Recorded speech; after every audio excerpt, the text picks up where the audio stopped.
The Yoorrook Justice Commission is now in session. Good morning. We welcome everyone present today at Charcoal Lane and others watching via live stream. Today we'll be continuing Block 2 of Yoorrook's Warwick-Turrung, a public hearing with some truth-telling evidence today from Uncle Colin Walker. So before we get started, I would like to acknowledge that we are streaming from the lands of the Wurundjeri and pay my respects to elders, past, present, all those that walked before us and got us to this point today. And may Bunja watch over us today. On behalf of Yoorrook, I'd also like to pass on our thanks to the Victorian Aboriginal Health Service for the use of this Charcoal Lane space for our Warwick-Turrung over the past month. It's been historic, welcoming and a familiar space for our elder witnesses. And I'll pass over to Mr. Goodwin. Thank you, Deputy Chair. I also acknowledge country and pay my respects to the Wurundjeri people as a Yuin person from the south east coast of New South Wales. And I thank you for your welcome. Deputy Chair, we're honoured to have Uncle Cole Walker in the hearing room today.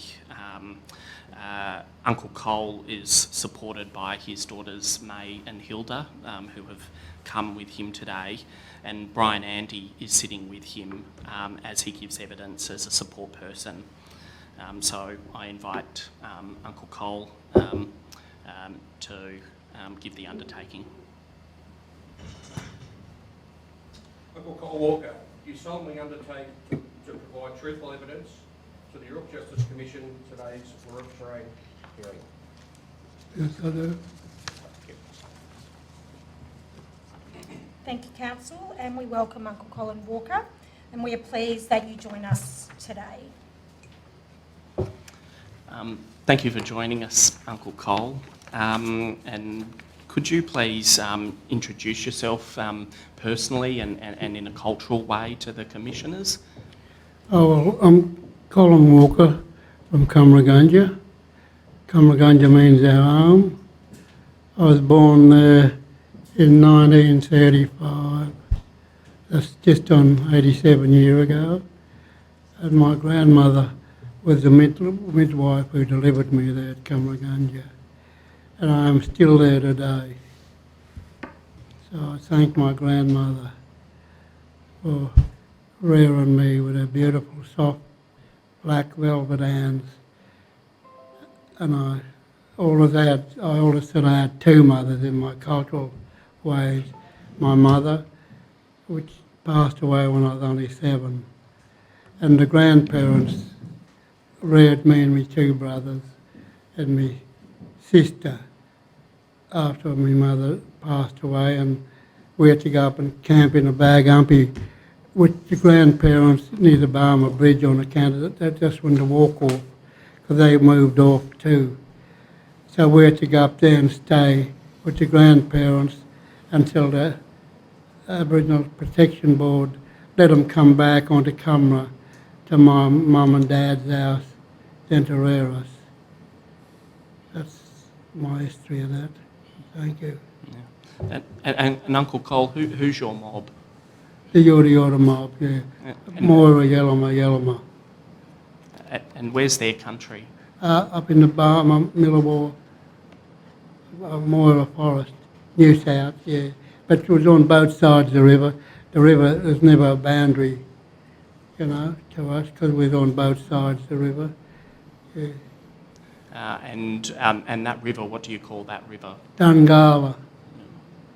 So Dungala is our, the old people always said, our elders said that it was our supermarket for our food, and it was also our protector.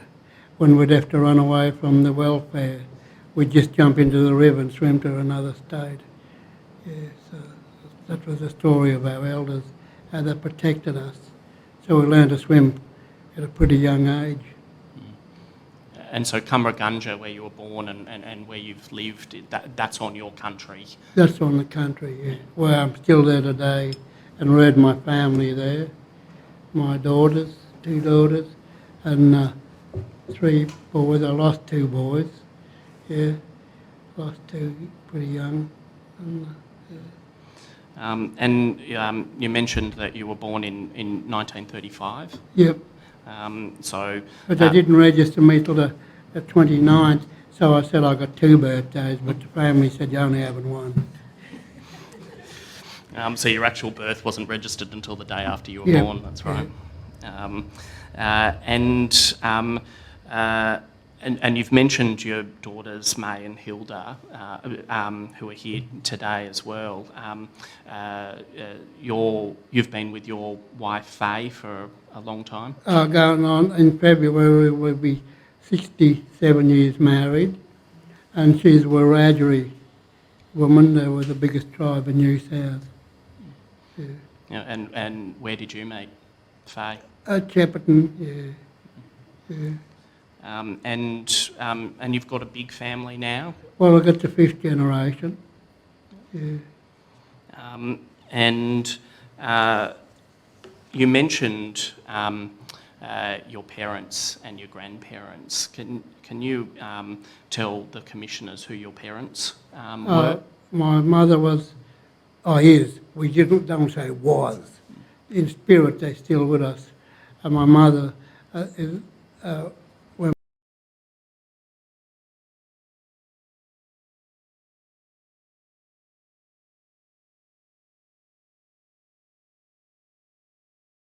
Walker from Cumraganga, Yoorrook, Wemba, he calls himself too at times, just to show respect.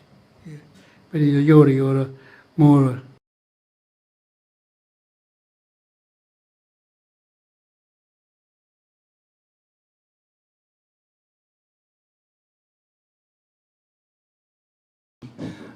and that you were born there, and that your grandmother was very important. And she delivered you, Yep. did she? But not only me, she was delivered a fair few of the elderly ones there too. Yeah. Yeah. What did she do? Was she a midwife on the Yes, mission? she was a midwife, yeah.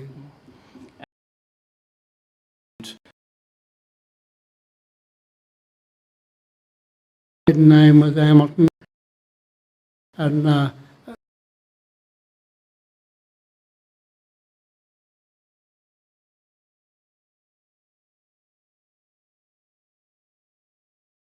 was the first was a midwife, and she lived with the grandparents up on the riverbanks near the Barmer Bridge.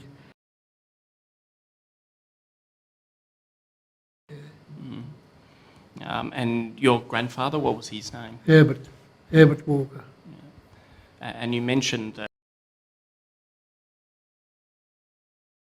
it was 7 that they raised you. What were your grandparents like? The great people, very spiritual.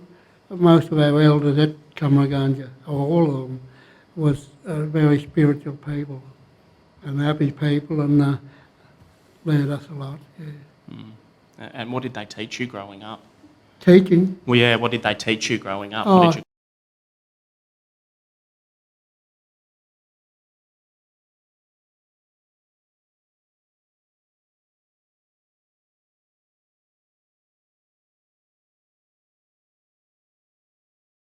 That,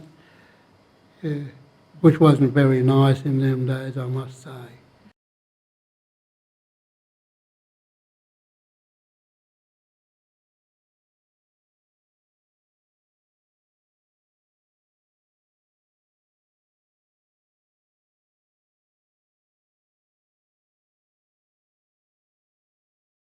Cole, you should be a better man. And I said, no, I'm not bitter. I could pass this on to the younger ones that never knew about it.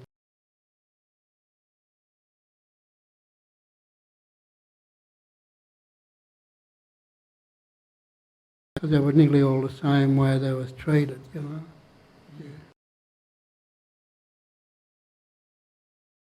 things growing up on Cumraganga? Some of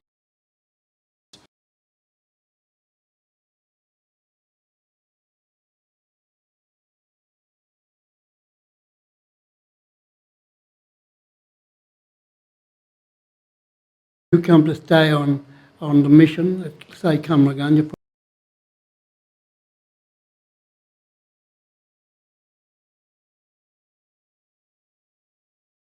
Today, how disgusting that was, that you had to do that. So you still never had your own that. It wasn't our law. It was the white man's law that brought that in. And I think that... And our young ones that came there, instead of going straight to their mum and dad,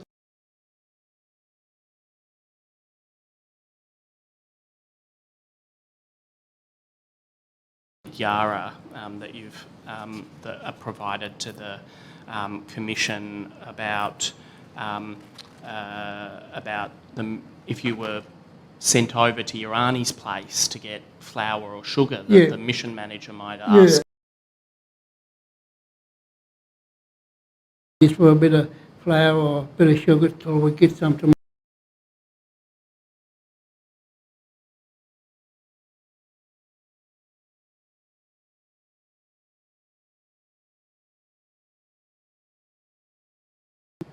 So there's another way. Why were we treated that way on our own land?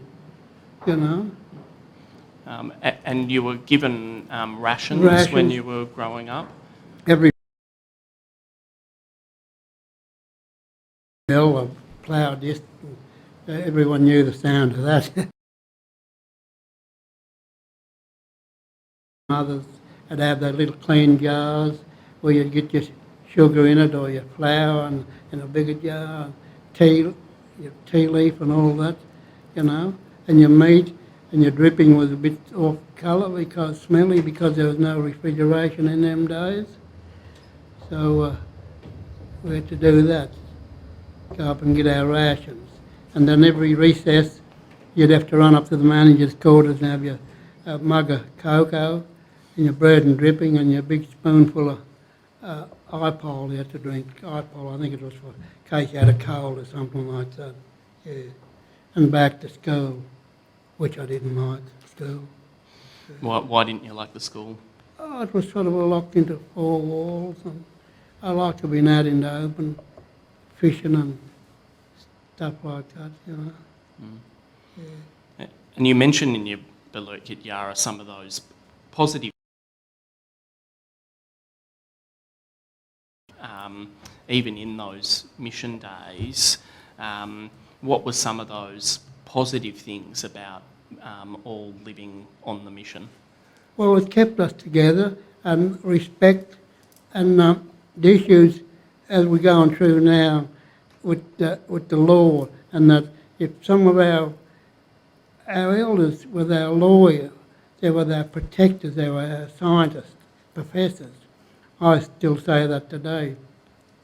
If a young woman was in trouble, didn't want to stay there or fell out with someone, the mothers and the aunties would get together and walk with that young girl and bring her back, you know, and you see them crying. I've done wrong and I want to apologise to my mum and my auntie and that for what I'd done. So our law was out in the open, in other words. And the same with our protection of our women. You dare not hit your partner or your wife, because your uncles were there and your aunties, you had to face them. Oh, it was terrible, you know. Explain to them. Same as in the Koori courts, how we spoke to our young ones and that, you know, things like that. Yeah, how would the elders act in that situation to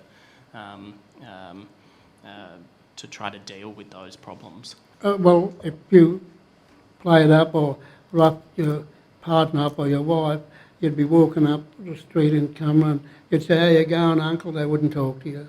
"How you going, auntie?" They wouldn't speak to you. And next day, the uncle would say, "Come here, I want to talk to you, boy." They call you out, they'll little you. You thought you was a man, but they call you a boy and they say, "Now, I believe you roughed your partner up or your wife. Don't you ever do that again." And oh, it hurt. They never bashed you. The words went to you. And then you say, "Hello, auntie." They wouldn't speak to you. And oh, the worst thing was facing them. Next day was the same came out of their mouths, you know. very protective of our women folk and our children. You know, they were protected by our elders if you played up. And I think that kept us in line as young men when we was growing up. That we knew our law was there. You know? Cumragunja's on Dungala, it's on the Right river. on the Murray River, yeah, Dungala, right there, yeah. How important was Dungala when you were growing up? Oh, well, very important. As I said earlier, our elders respected and said that was our supermarket, where we got our food from, because fish was everyday diet to us, and we had our crayfish, our turtles. We eat one turtle. There's 3 different turtles, our totem and another one, and one we eat. And today, with the survey they do with the young ones, you might have saw that there, where we wonder why. We tangle up in a lot of stuff now, the quality of the water. Our turtle surveys, we take the young ones out. We're still involved with, you know, with no education. I've been with Murray-Darling Basin and stuff like that. It's just what your elders taught you without going to university. It helped me over the years. And so what would you mentioned how it was your supermarket, what would you get from the river Well, when you were your growing fish, up? your Murray cod, mananga, they call him, and all your different, you have it, and the yellow belly and the brim and the red fin and your crayfish and your mussels, yeah, and then your turtle, one type of turtle you had. So our food was plentiful, you know. Where else would you get food from when you were growing up? Had the forest too, go up in the forest to the creek. The uncles would take you up onto the, we call it Barmer Island, and up the lakes where you'd collect your swan eggs, but you only took so many. Like, you know, at the knowledge of the old people, our uncles and grandfathers, you'd go out and get your swan eggs. You'd only take so many off that nest. You wouldn't take the lot. You'd go around each nest, you know. And that's why the food was plentiful. And it's still there today. Our kangaroos and emus and our fish. At certain times our fish. And when our fish are spawning, we don't touch them. We don't have to be told when the fish seasons are closed. We know that. When they're spawning, we don't touch them. If they're undersized, we don't touch them. This is all handed down to us without going to university. Mm. Yeah. Now, who taught you all those things when you were growing up? About Our the elders, forest and our the- grandparents, and our uncles. And you've actually got a cultural map showing the forest and the river and with your own identification of the various animals and where they are. Is that right? I meant to bring that down. They chased me for about 3 months to do my cultural map, and I finally done mine. But he was a bloke that went over to the Canadian Indians. He come back and he helped us do our mapping. Where I camped, what I killed and what I ate, about 70 of us done our mapping. And I still got the arm there in my files today. I was meant to bring one down to show, but, you know.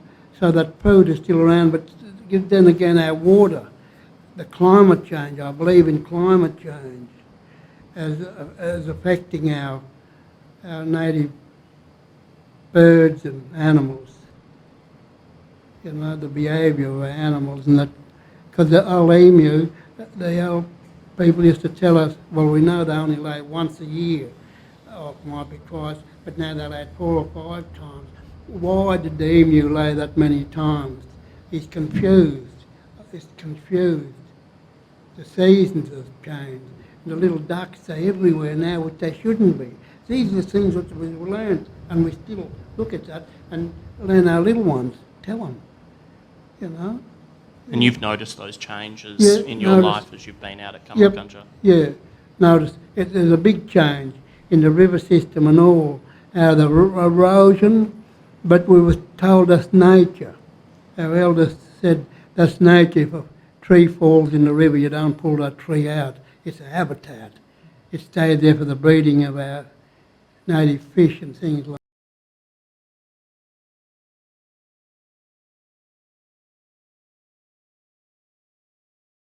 and Uncle Cole were pulling out all the snags, de-snagging the river.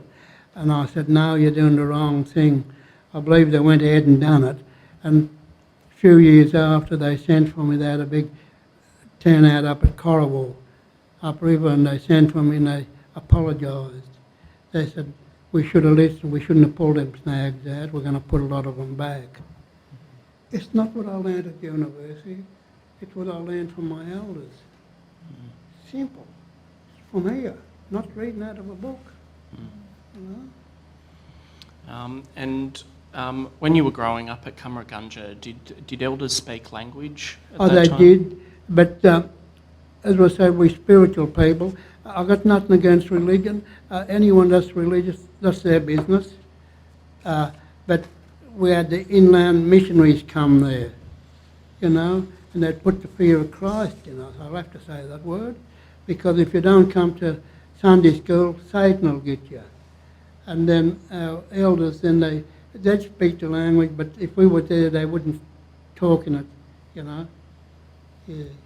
So that was a cruel thing for us First People, and couldn't even speak our language. But now we've got young women that's got all our language put back together. It's like a jigsaw puzzle, and now they're putting it back together. And young people are coming and asking you different questions. And we as elders are there to tell them if we know what the elders handed down to us, you know. Yeah. And do you remember learning about sacred sites when you were growing up? Yeah, the elders all the time. Like if you went and got some soil from somewhere up the forest, you might be going to grow tomatoes when you're going to be a man. And where do you get that soil from? And you tell them, and the old blokes that say the grandfathers, you take that back tomorrow. But tonight, if it was dark, you couldn't, but you take that back tomorrow. You might have just got it up the bend from Cumragunja. They'd say, no, that was a campsite, a oven where they cooked, because they'd see the mussel shell broken up in it, you know. No, you take that back. So that was handed down to us. So during our land claim then, my job was on both sides of the river, recording sites with archaeologists, burial sites. And since 86, 80, right up till now, I still do the repatriation with the young men. I go to Sydney and pack them, and down into Melbourne. Now at my age, I've got to look for young men now, or young women that want to do that, because I think I want to tiptoe through the tulips now. You know? So they will be learnt that. And I want to ask you some questions about your work on repatriation soon, to give you an opportunity to tell the commissioners about that work.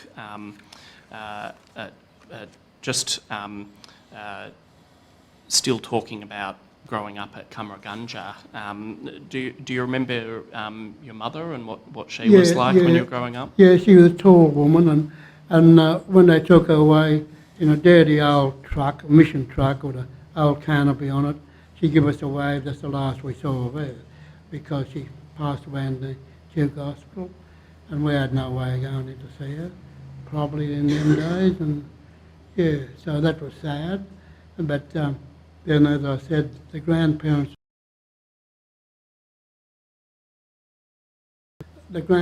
like people living so close together, say, oh, our respect. And our words were sorry. I still bring that up when I go to funerals. I don't say that other word. What's the other word? Yeah, I don't say that. I always go back and say sorry to my friends that lose anyone, you know. I said, because that's our old people told us what to say, sorry. And I think that it's you.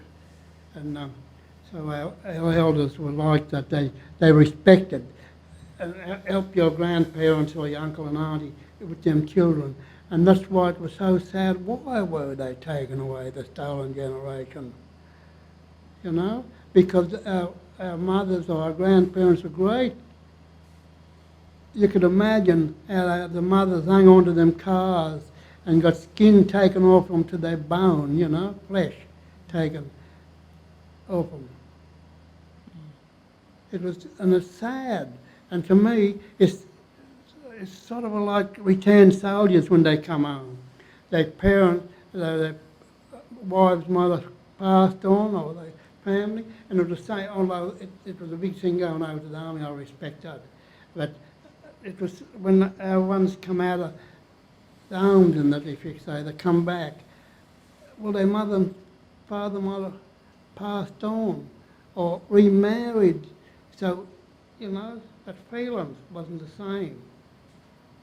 So that's a very sad thing, as the stolen generation. And I don't think they've done enough with the stolen generation. They never, and I think, to me, it was very sad still. I think of them.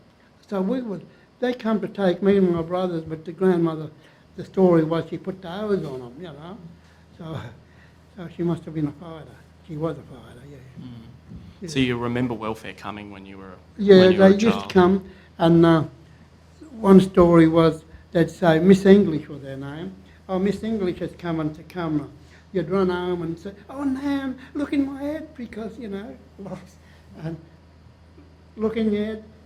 Colin, not only me, the other mothers, probably the grandmother. There's nothing in your head. Oh, next day, Nan, look in my head again. But there's nothing there, Colin. So that's how we were. Mm. And so we all knew that black car when it came in, And what would you do when it would come around? Oh, we'd plant, run down the riverbanks, or and you or run mentioned home. and you mentioned you'd swim across the river to Oh, get to the yeah, other they'd stadium. swim, yeah, that's our men too, because like a lot of our men were shearers and just thistle cut by the spare and that.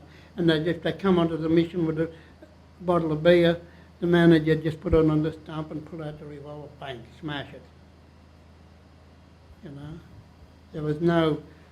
But one thing I could say now, we never had young women dying in the cells like today, and we're supposed to be uplifted and everything. We're supposed to be poshy people, know everything. So why? Because it never happened in our days, because our mothers and our grandparents and your aunties protected them young women before they got there. But now today, with the system, is shot to pieces. Our young women dying in cells. Why? A lot of it's medical issues, not a police issue. My two nieces, Monica Nelson, Tanya Day. Medical issues. And that's when we had trouble at Cumringanga. If you had a bit of something wrong with you, you had your grandmothers, your aunties, and the friends of them to help them young women.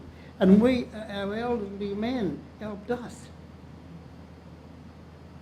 Oh, you done wrong, we'll fix you straight out into shear, and says, oh, we've got a job out on a farm doing fencing and that. And that's what happened. And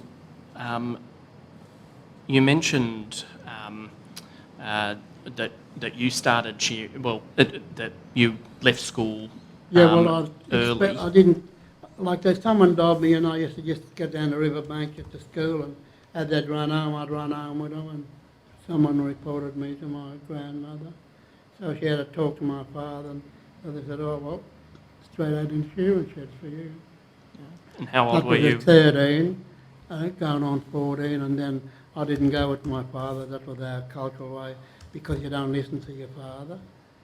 And I went with my uncle, and my cousin went with my father, but within the same shearing team together, We'd start right up at Berrigan and end up at Wallen. Yeah. And just one last thing about growing up at Cumringanga. You mentioned when you were introducing yourself to the commissioners about how your grandparents came back after the walk-off to raise you and your brothers and your sister. You were about 4 years old when the walk-off happened. Yeah. But do you remember what your elders and your parents and grandparents told you about the walk-off? Yeah, because that's still, like, we've got stories, and they kept the walk-off. We say, well, that's one of our main stories of our walk of how strong few of our elders were.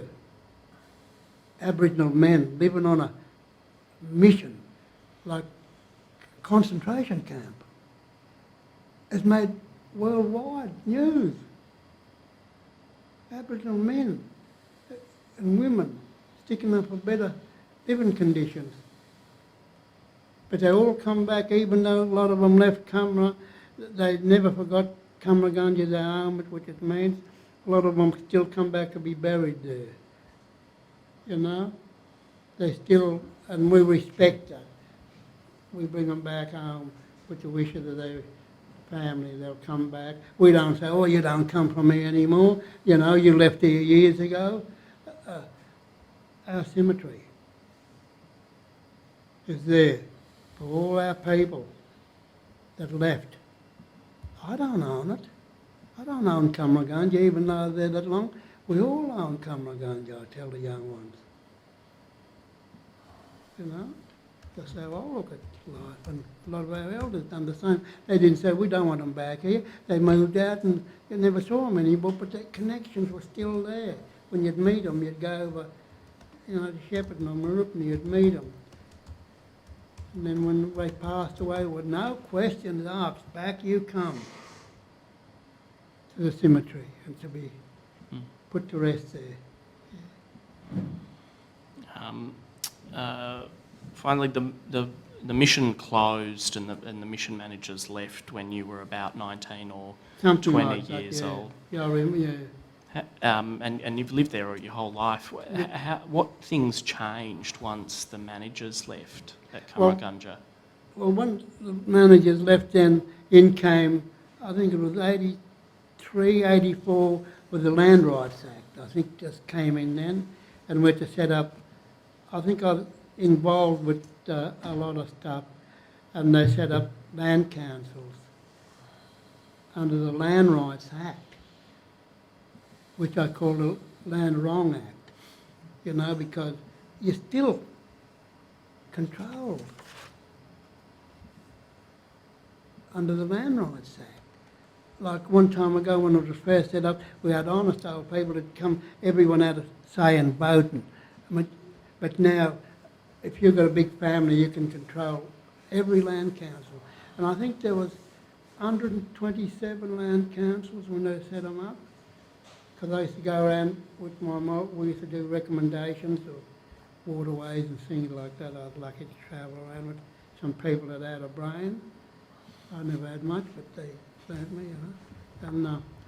And so now, the land councils are just as faded. Why aren't them councils? We've got councillors there, never come and check, you know. So we're still under the umbrella of the law, if you want to call it that. Our own mob are councillors. Instead of coming and sorting things out, they said, you've got to sort that out yourself. So why are you getting big money as a council to sit there and not solve? Which is, under the Land Rights Act, you're supposed to, you know. Yeah. What would you like to see happen for your country and for speaking for country? We want freedom, and we're growing canola there, and that goes into the kitty now for the things to be. But if you've got a big family and they can control water. Now water's gold, you know, so they can control water, they control the houses, and things like that. And if they don't like doing things, well, and you report that, there's nothing done. You know, so our living conditions have deteriorated on Cumragunja. Although we got, the best thing that ever happened at Cumragunja in my time is the health. You know, because we've got doctors coming there, my daughter works there, and we've got cars to run you into the doctors and take them shopping and things like that. But why are we still under the Land Rights Act? why can't we, is there something we could do about it? Say, well, you're free, you're not under the Land Rights Act anymore, but we've got funds coming in to redo our houses, like, renovate them and things like that. So I just don't know. I get so upset over things like that. But there's a lot of good people that's left Cumraganga, as I said, and some of them, not many are still alive, but they, and I talk to them when I catch up with them, and they talk about the good old days. We say good old days, which was when we never had electricity and we only had kerosene lights and things like that. They were the good old days, So. And speaking of those good old days, you mentioned in the Lurk Kit Yarra that you would go to your mother's country when you were growing up. I'd go there for holidays, me and my brother, two brothers, a sister. The other grandmother let us go. And then when I got married, I'd take my family back to my mother's country, Wemba, and go and camp in the forest. And that's where I learnt my hunting and fishing skills with my uncles. And I took my wife there before we was married, and she still remembers. I said, I'm taking you. She said, where are we going? I said, we're going to Moonaculla. It was the land of milk and honey. All your food was their traditional food, And why was that connection to your mother's country important to you? Well, that's how we were. Respect. You had to respect your father or your mother's country or your grandmother's country if your mum and dad passed away. You still respect. And I think that was a great thing. Our people didn't, we had that knowledge of cultural respect,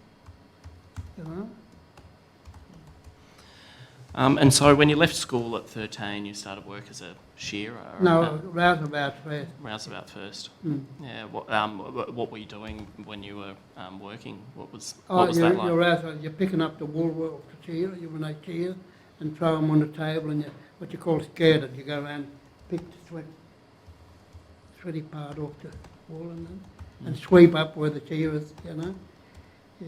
And did you eventually become a shearer yourself? Yeah, I was a shearer for about 25 or 22 years, What was that like as a Well, job? it was a good life because you didn't know much more. It wasn't thought much more because when you were the shearer, you was under the AWU union, and we was equal. You ate at the same table, you slept in the same bunkhouse, you used the same bathtub, same washing dish. If there was any trouble, it was there soon after a meal. Complaints would be squashed there and then with the reps, Australian Workers Union reps. So that was a group. And soon you went out into shearing shed, you had to get a union ticket. But I think there could be too many unions around now, I'm not sure. But, so we was equal, and we met a lot of, we still got friends that we showed, our elderly men. You still meet them now and again, and you don't travel around much like you used to, and sometimes you might pick up a paper and read where someone's passed away, or your football mates, and you think back, you never forget who they were and how you got on, and things like that. So you'd travel around as part of that work? What, shearing? Yeah, when you were you'd be away for a few months, or if it was close in your district, well, you'd come home every fortnight or every weekend. Yeah. But you always came back to Cumraganga? Oh, yeah. Had a house there. Kids went to, and at Cumraganga, the most 3 generations went to that school. And when you travelled around and went to some of the towns that you'd go to or go into town from Cumraganga, what was it like as a Yorta man going into town back then? Just over at Cumraganga, when we were young and in our teens, we'd go into Echuca to stay the weekend to watch the football. We'd ride our bikes in, and you'd go into a pub for a beer, and you a pin drop more or less, and I'd say to the boy, ooh, and then out come the man, you're sorry boys, can't serve you. Why? Oh, your mob kicked up or you played up. But we didn't live in the town. The others did, our own mates. But as the old saying was, we're tarred with the one brush. And we'd say, no, but we don't live here, we live out at Cumbria. No, sorry. So why was that?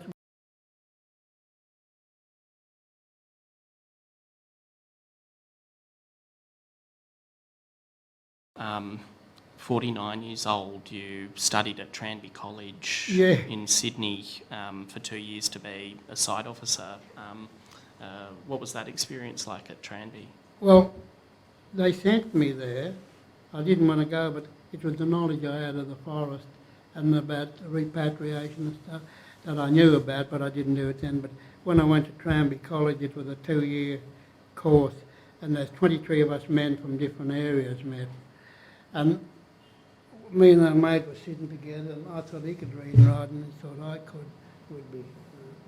So the coordinator said, oh, Uncle Colin, so-and-so, you know, just look at our reports, they're all up, you know, no good. So I was not embarrassed. I said, I'm heading for home back to Cumbria. And the mate said, no, wait a minute. We called in the young fellows and said, look, we can't read properly, we can't. Could you help us do our reports and help us spell and that? We'll learn you all the bush, you know. There might be a tree out in the forest, got a little scar in it. We knew there could be a burial there. Over here there was a burial site, over here was a shell meeting. We'll learn you all that. So they learned us. So that was a 2-year course, and I got 2 certificates out of that, which means nothing to me, a certificate.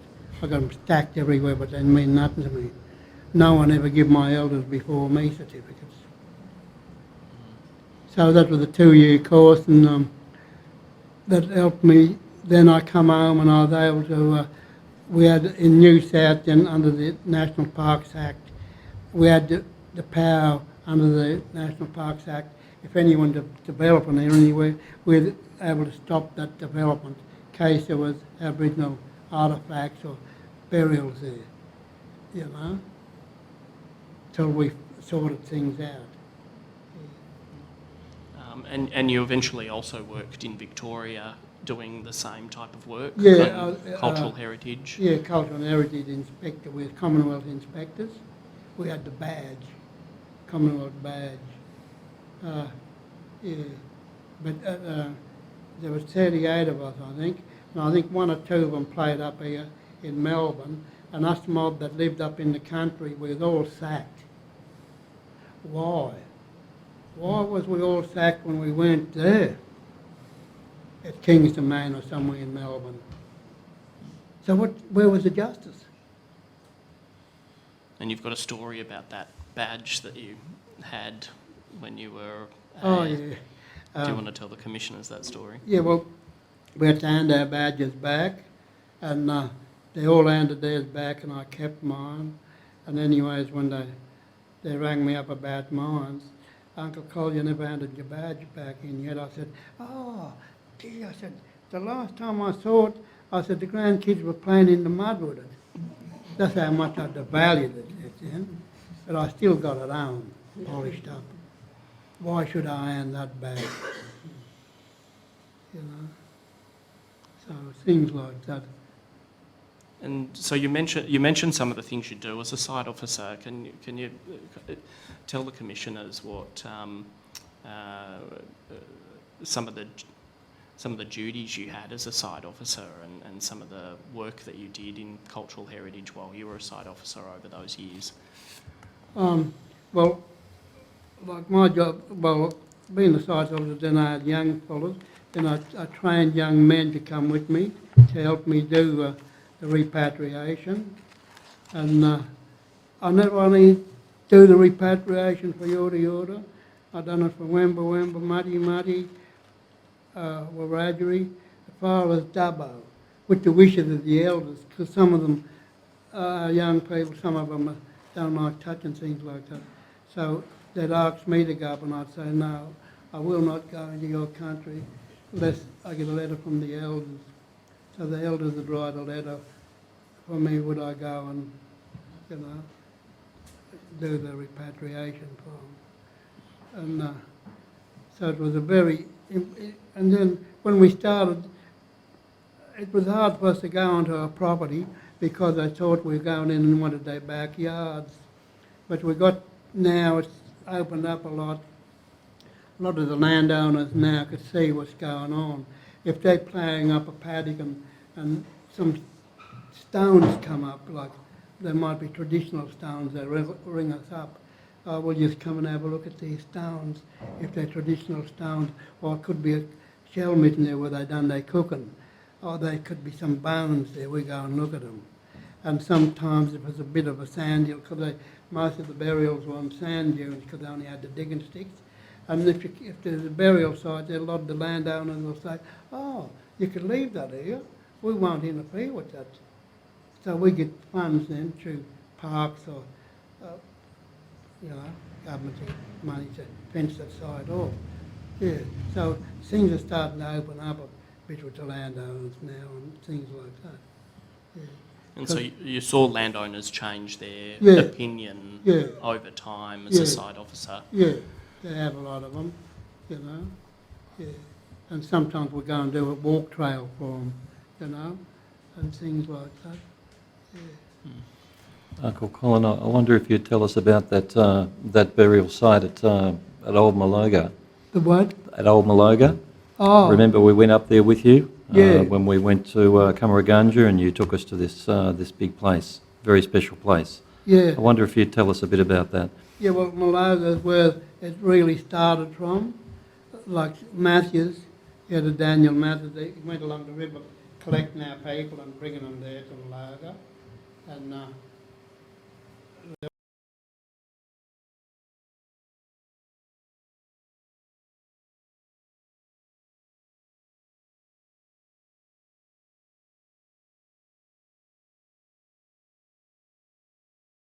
there's still a cemetery there.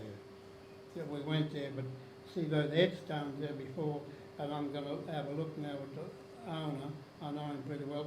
Why were the headstones taken from there? Why aren't they still there with that bit of a burial ground? It was a cemetery, but it's because I've done a couple of burials there, you know.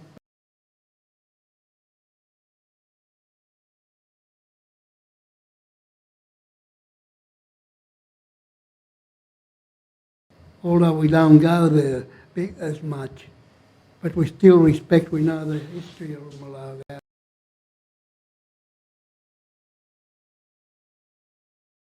A place with the old man hut, young women's hut, things like that, you know. Yeah. And where we went, and it was good to go back and have a look, and we should be going back more. But sometimes it's hard to get in touch with the landowners, they might live in town, and they got managers running their property, you know. So they moved from there then to Wollonga, and they didn't like Wollonga, just up a bit along the river, and then they selected the Cummeragunga, and that's where we've been ever since. But Maloga means sugar because the sand is like sugar, you know, and that's why they call it that. And they have sand hills that run through there, we call it Miami, this big snake. And the old people never ever liked to take sand from there. They said you're destroying Miami. You know, but now they're taking sand further up along the, and we can't stop them. If it's a private property, we can't stop them.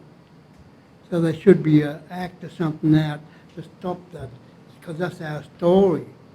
Miami, this giant snake, you know. Why is it that they're allowed, contractors allowed to go in there and take sand for their gardenscape and that?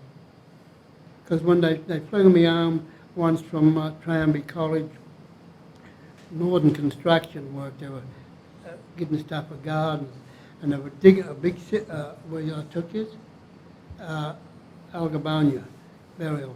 And when they brought me back, they were still working there. Skeleton bones everywhere. Had no respect, arrogant.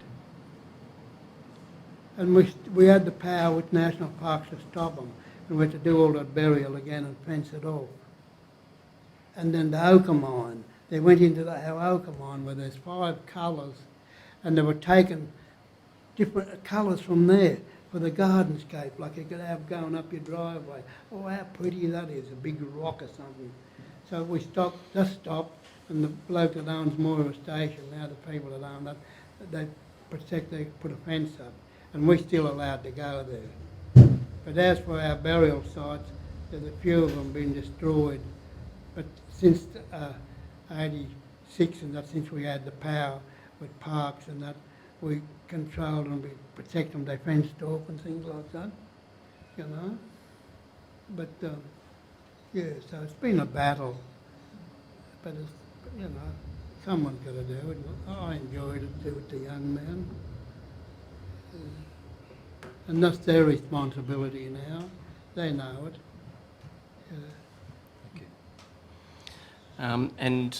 You mentioned as a site officer and throughout your life working on repatriation of ancestors and remains and bringing ancestors back to country.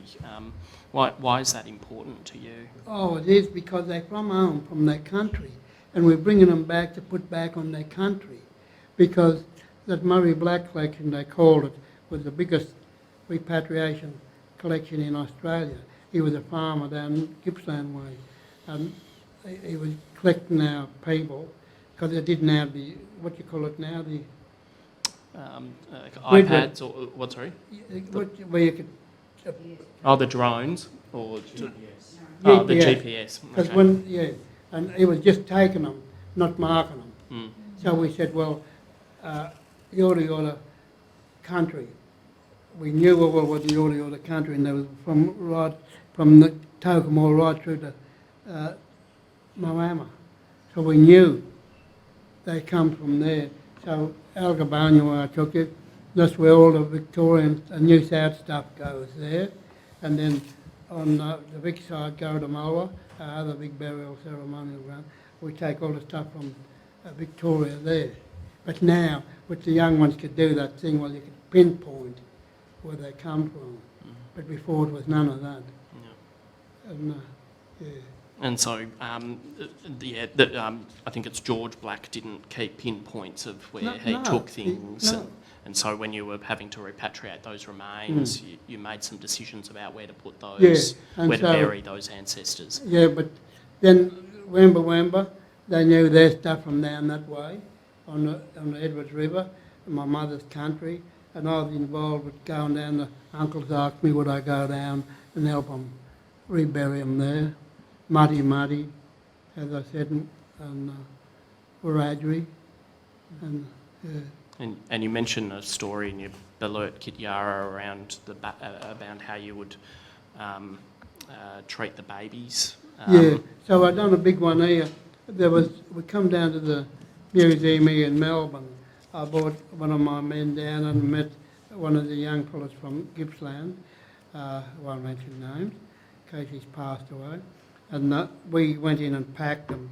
So, but before we did that, our mob had a meeting. They were together for so long, they didn't know where they come from.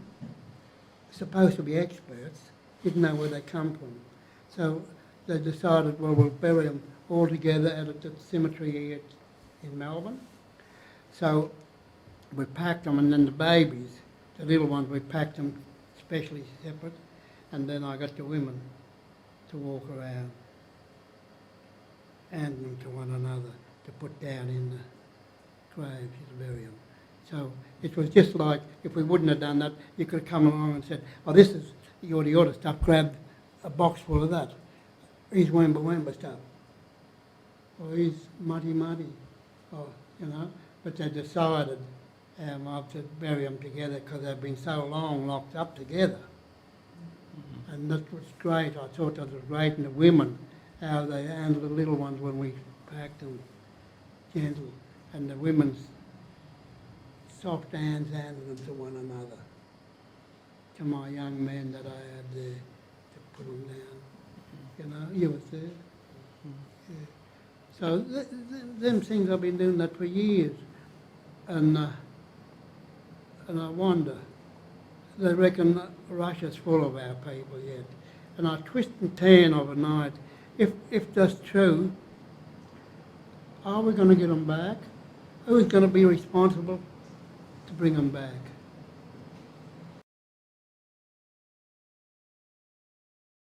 Aboriginal people were treated. What do you think needs to happen more in terms of repatriating ancestors and cultural property back to country? Handed back. Handed back. Yeah. You know? To the people, the land, where they come from. Like if I had stuff home, wasn't belong to me, I'd take it straight back to the country where it come from. You know? And that's why the young ones now are starting to realise our elders before us, that wasn't yours, that goes back. That's how it was spoken, so the young ones now, they could say, they could give the authority, I'd give them the authority to say, oh, you know, call in, you know, your mob, now this is going to go back, this is where that come from. And take that back gently to them. Don't just, oh, take it down in the car. Respect. Take it back. This is what we found in our country, and a traditional stone might have come from your part of the country. Take it back with respect. Or skeletons, you know, might have been misled. But as I said, when they've done that, but most of that Murray Black collection was all buried separately. And then there was miscellaneous stuff, heaps of it. And a lot of them said, well, we've got nowhere to put it. So I got some of my age group signed a paper to say, and we buried it at Cumragunja Cemetery too.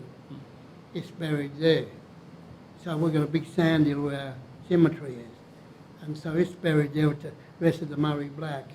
But the other stuff is all full. We put the skeletons together and that, but the miscellaneous stuff is all on the side, not far from it. We know that. And most of them that helped me do that, sadly to say, they passed on, you know. And I don't feel, I'm not a happy man to say I'm still alive. Why aren't my friends still alive to talk these things over? You know? They've been cheated, to me, yeah. Commissioners, I note the time. Is that a convenient time for a short break? Sure. Thank you. 10 minutes. The Yoorrook Justice Commission is adjourned until 11:15.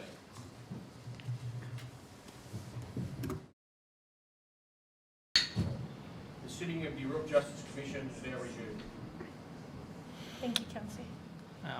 Thank you, Deputy Chair and Commissioners. Uncle Cole, we've got some photos to show you that you've brought with you to the Commission from Cumragunja, and I just wanted to give you an opportunity to tell the Commissioners about some of the people in the photos. Can you see the photo currently up on the screen? Yeah, and my great-grandfather is there, Freddie Walker. That's your great-grandfather, is Yeah, it? great-grandfather. Yeah. And it says that they were well, it's got an inscription on the photo, the missionary band. Do you know what that means? Well, Daniels, Matthews, he was a Christian man, I believe, and I think a lot of our elders used to sing a lot in concerts. Even when I grew up to be a young man, they were still singing, and I think they were pretty happy and they used to sing a lot, you know. So they had their own concerts and they had they called them choirs, I think, then, something like that, where they used to sing. Because I know my grandparents used to sing to us when we were small, you know. So, as I said earlier, they were spiritual people and liked that was their medicine, sort of, to help them, you know. As I said, you see musicians now, if they go off to rail a bit, they'd like to play their music, you know. And so that was an important part of the kind of Yeah, cultural very life of important, yeah. living out on Cumragunja. Yeah, they all, yeah. Every year Christmas, one of our old uncles, he was the minister there, everyone respected him. and with our young ones, they'd come to every house and sing carols, you know. Great to hear them sing. Yeah. Self-taught and with beautiful voices and play the piano, music, you know, self-taught. And if we go to the next photo, if you can see that, do you recognise anyone there? Oh, well, my great-grandfather, yeah, on this end again with the beard. So on the left of the On photo. left, yeah. Yeah. And others I probably know, well, if I saw their names, it'd ring a bell who they are, you know. But I remember them if I saw their names, because they'd tell us who they were. Yeah. But they're all at Cumraganga and lived in the forest and at Maloga, and some of them moved to Cumra, and yeah. And speaking of the forest at Maloga, if we can go to the next photo. This is a photo of what's called the Lubras camp at Maloga, Victoria. Yeah. Well, right down low you'll see my grandmother nursing a little baby, a little burai we call him, and that's my grandfather that reared me. And she is now, it says there that she's a full blood. And so that's your grandfather, who's the That baby. reared me, Herbert Walker. Council, this is in the town Maloga in Victoria, not Old Maloga in New South Wales. Yes. Is that? Yes. Yes, okay, Yes. thank you. Yes, Commissioner. And if we go to the next photo, you can see a cricket team. Yeah, cricket team from Old Maloga. Yeah. Do you recognise anyone? No, I don't, but if I looked at I'd remember the names, you know. Yeah. But as I said, a lot of them have passed away and their families, descendants. But yeah. Was there a lot of sport on at Cumraganga? We were sort of isolated, and then I think Doug was the first to open up the gates in Aussie rules football, because he was the first Indigenous player to play, in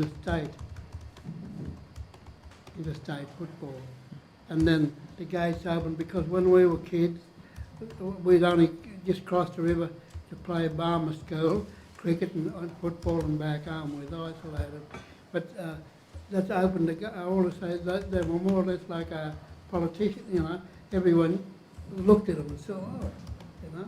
And I think that's happened. One good thing about Aussie rules and foot running, a lot of them from Cumraganga. Uncle Lynch Cooper won the world sprint title. Uncle Eddie Briggs, Warwick Gift. Uncle Stan Charles runs sad in the stall gift and things. They were great runners and footballers, you know, and boxers, fighters, heaps, you know. But and then they were banned then from playing in one league because they won the grand final, I believe, 5 times. So they had to split up in band into other teams. So they banned them because they were winning too much? Yeah, and they had to split up. Because then, when we started playing football when we were young, that's just when they let us back into the Picola League, you know. And what was it like playing football back then? Well, we were called bungs and niggers, you know, and things like that. We had to take that, you know. But now, if you call it, you've got reporters and everything there to see what's going on, and no hearing. But it was just overlooked with us. Well, you saw about Nicky Winmar, Adam Goods. Like, I felt sorry for any sportsman in my lifetime as Adam Goods. You know, why was he treated like that? And where was the rest of the top AFL footballers, Aboriginal footballers? I don't think they supported him enough. You know, and a great thing about him, when he could have got to Australian for the year, wasn't he a proud man to not say no? He just wouldn't take it. A lot of others would have took it, but not Adam Goods.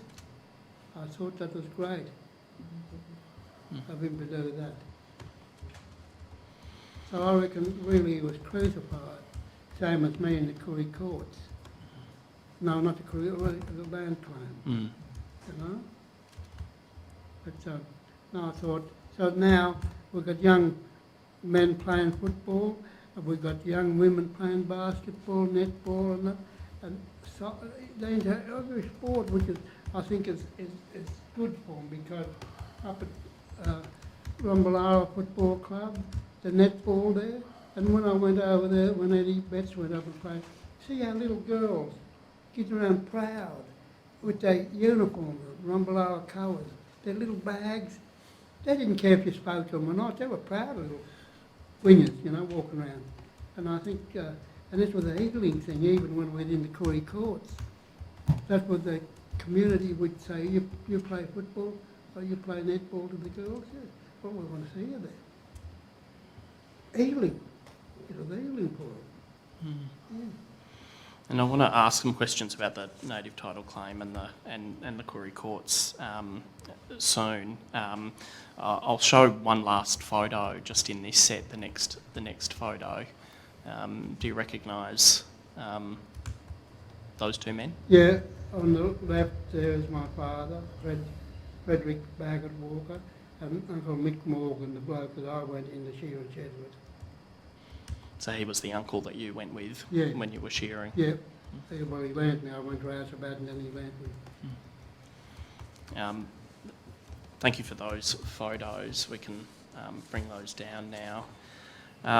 You mentioned about being involved in the land claim, and you were a named applicant and a key witness in the Yoorrook native title claim. That's right? Yeah, because I was a culture and heritage inspector on the, you know, the sites and the burials, repatriation and that. And to me, I reckon I was crucified, you know. And only time I got a break, I'd say, excuse me, Your Honour, as an Indigenous man of this country, could I have a 5-minute break? And my statements, I only looked through them the other day, they're about that high. Now, why did I have to do that much to prove who I was, of my people? You know? It was just that, and then I was called a deliberate liar. And that hurt me, because a lot of that knowledge come from my elders before me. So to me, my elders were called deliberate liars, in my mind and here, you know. But anyways, I just let that go and say, well, he don't know what he's talking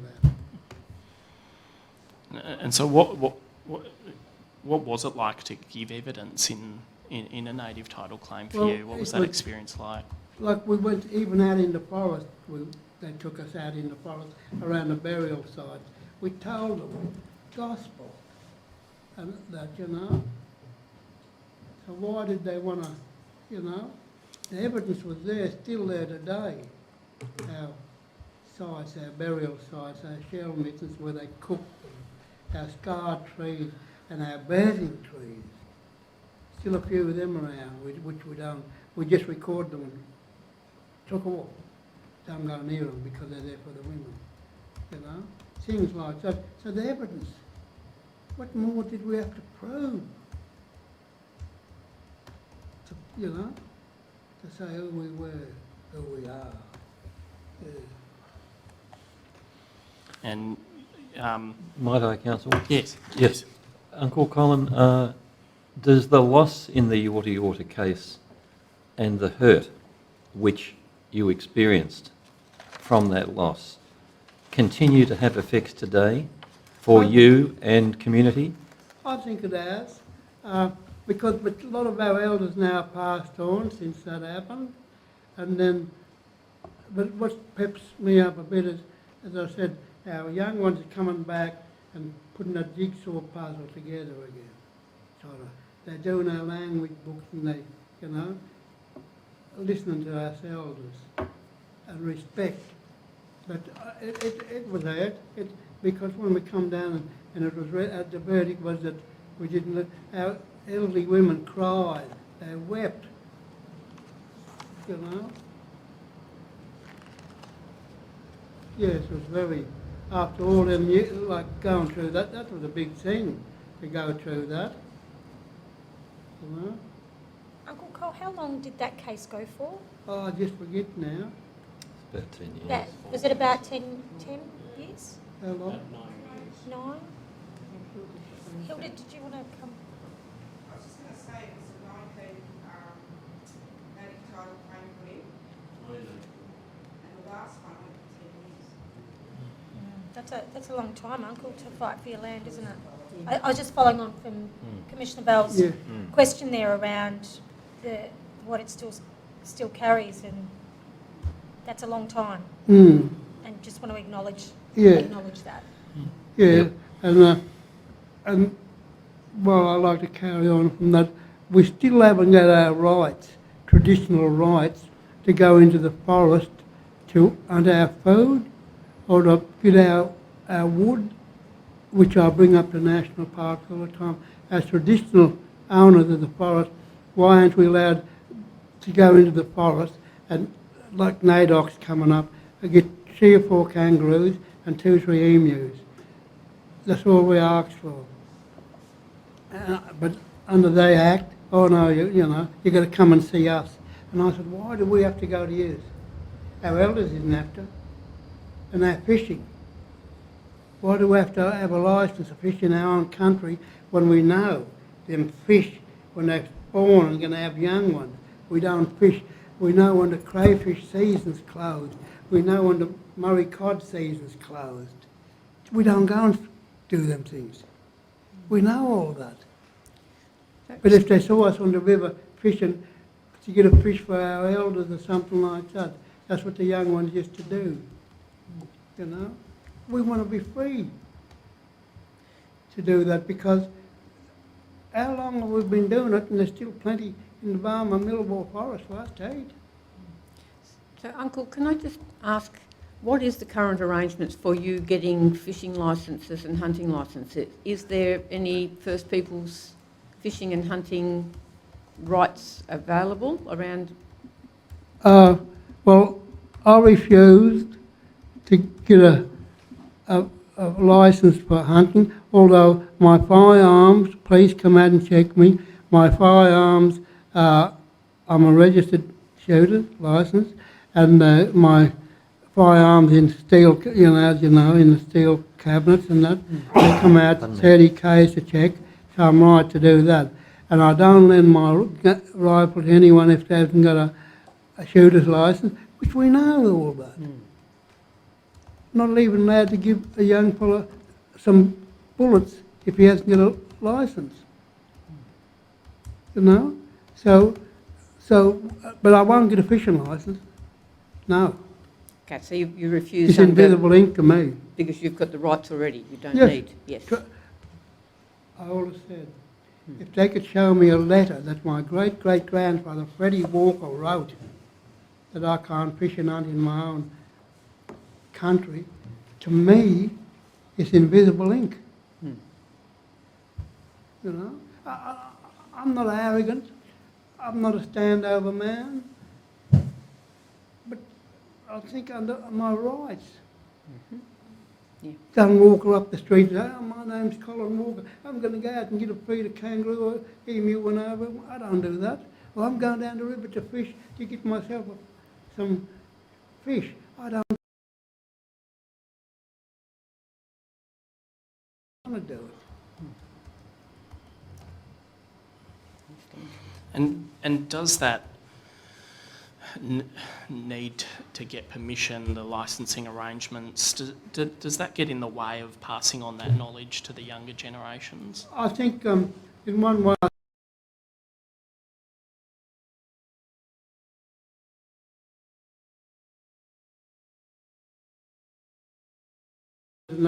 your rifle registered and you got a shooter's licence. See, I got mine still in my wallet now, which I got. I don't lend it to any of my grandsons. They got their own licence. And if they haven't, I don't say, hey, I go out with them. And NAIDOC, if I go out and stay with the young fellas, sometimes I won't go, I'll tell them where to go. I'll say get 2 or 3 kangaroos and a couple of, if they come back more than what I tell them to go, I'll say, you won't be going out anymore. Why, Uncle Cole? Because you didn't do what I told you to do. You took more than you should have. You've got to discipline them, like the elders done to us. That's not hard to talk to them from here, you know. And that's how we were brought up. I just want to play a video that of a interview that you did for NAIDOC Week in 2020, which talks about some of these issues and also mentions some of the changes you've seen in the land and waters of your country. So we might just watch that and then I'll ask some questions.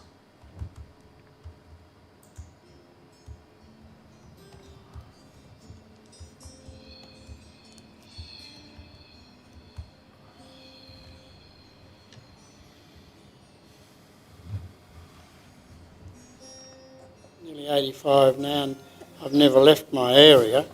I've been away, you know, here and that for 3 months, but always come back home. And always been in the bush or forest. We always said bush. Always hunting and, you know, fishing. That's with our life. Because this is our supermarket. This is where we always get our food from. And it was also our protector. When we'd be running home from school, from the welfare, follow the river along. And when they come to grab us, we'd just hop in and swim to another state. You know, yeah. But I always say our supermarket. That's why we're very, you know, important that river is to us. Because my elders were my teachers and lawmen, not what I learned at school, because I was expelled from school when I was 13 and kicked straight out into shearing sheds, you know. But I always think of my elders before me. They were our professors, they were our scientists, and what they used to tell us when we were kids is coming true. I didn't like going to school. All I wanted to do was hang around the river fishing and that, you know, that was good. And I thought, well, I learnt more.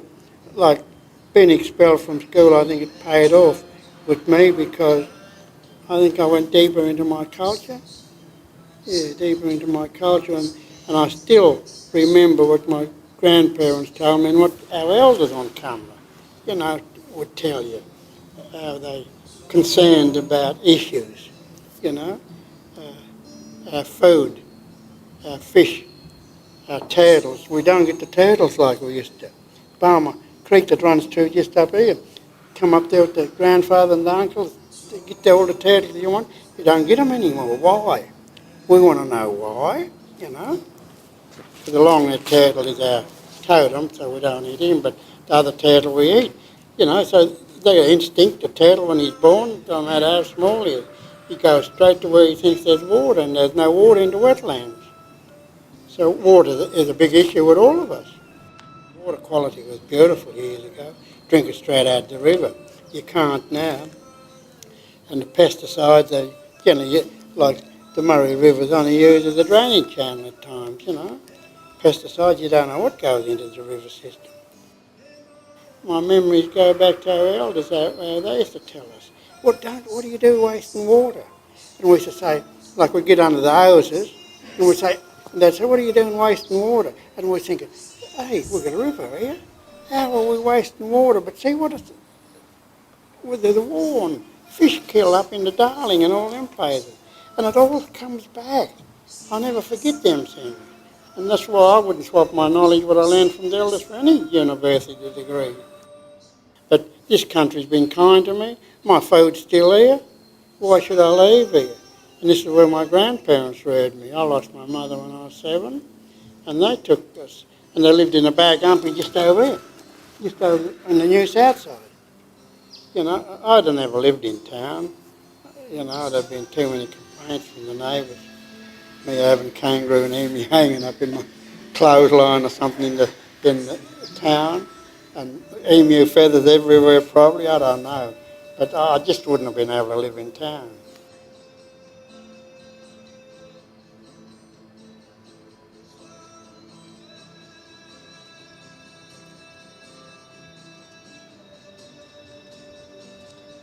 Uncle Cole, you mentioned in that video some of the changes you've seen to Dungala through your life, that you could drink out of it when you were growing up, and now you can't, around the fish and the turtles available in the river. What have some of those changes meant for you? It means a lot, because we go back to our childhood days when we'd have competitions, fill up this bottle, say, with water. Now look how the colour that, we'd throw that in the river and dive for it. You'd open your eyes and you see that bottle. You open your eyes under the water, now they'll get infected more or less. That's my saying. Now, years ago, when I was chairperson of the Yoorrook Land Council, I see these two blokes come in a car, get out with their briefcases, and they asked could they speak to Colin Walker. Someone said he's over there. They come and said, "Oh, you're Colin Walker. Look, we're from the Murray-Darling Basin. We were thinking, would you like to come on the Murray-Darling Basin?" And I laughed at, I sort of laughed, and I said, "What? Because that'd be a big job, me now." And I said, "Look, could I just say something? You stuffed up the river system. You poked us up all the logs, poked us under rocks, and now that you stuffed up the river system, you want us to come and help you." I said, "Yes, I'll go in." So the few of us went on, that meant 2 or 3 of our old mates, and we were on with the Murray-Darling Basin for a while, you know. And so that was a big job too, being with them. But our question was the river system. What's happening to our water? Because you could sell water downstream but not upstream, and there's big money, they reckon even the AFL footballers were buying water as investment. And I was thinking, well, why should a Australian like a footballer be allowed to buy water? You're robbing the farmers, like the landowners and things like that. So there's things that you know a lot of people don't know about. We should know why. But and then one part said was using, like they were just letting the drainage system anywhere run into the river system. You know? Pesticides and all that. One part there, because I'm involved with the indigenous fishing, they just set up a new nursery just out of Shepparton. I'm involved with that. And we're going to employ some indigenous women.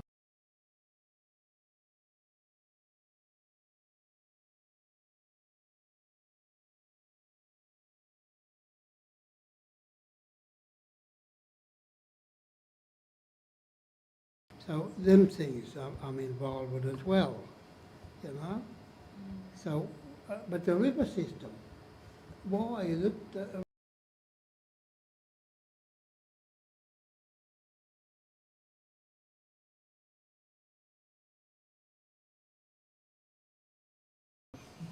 You know, and I think, you know, and I'm a great believer in that. Like I worked in so many things which I had no education, but I pulled through it.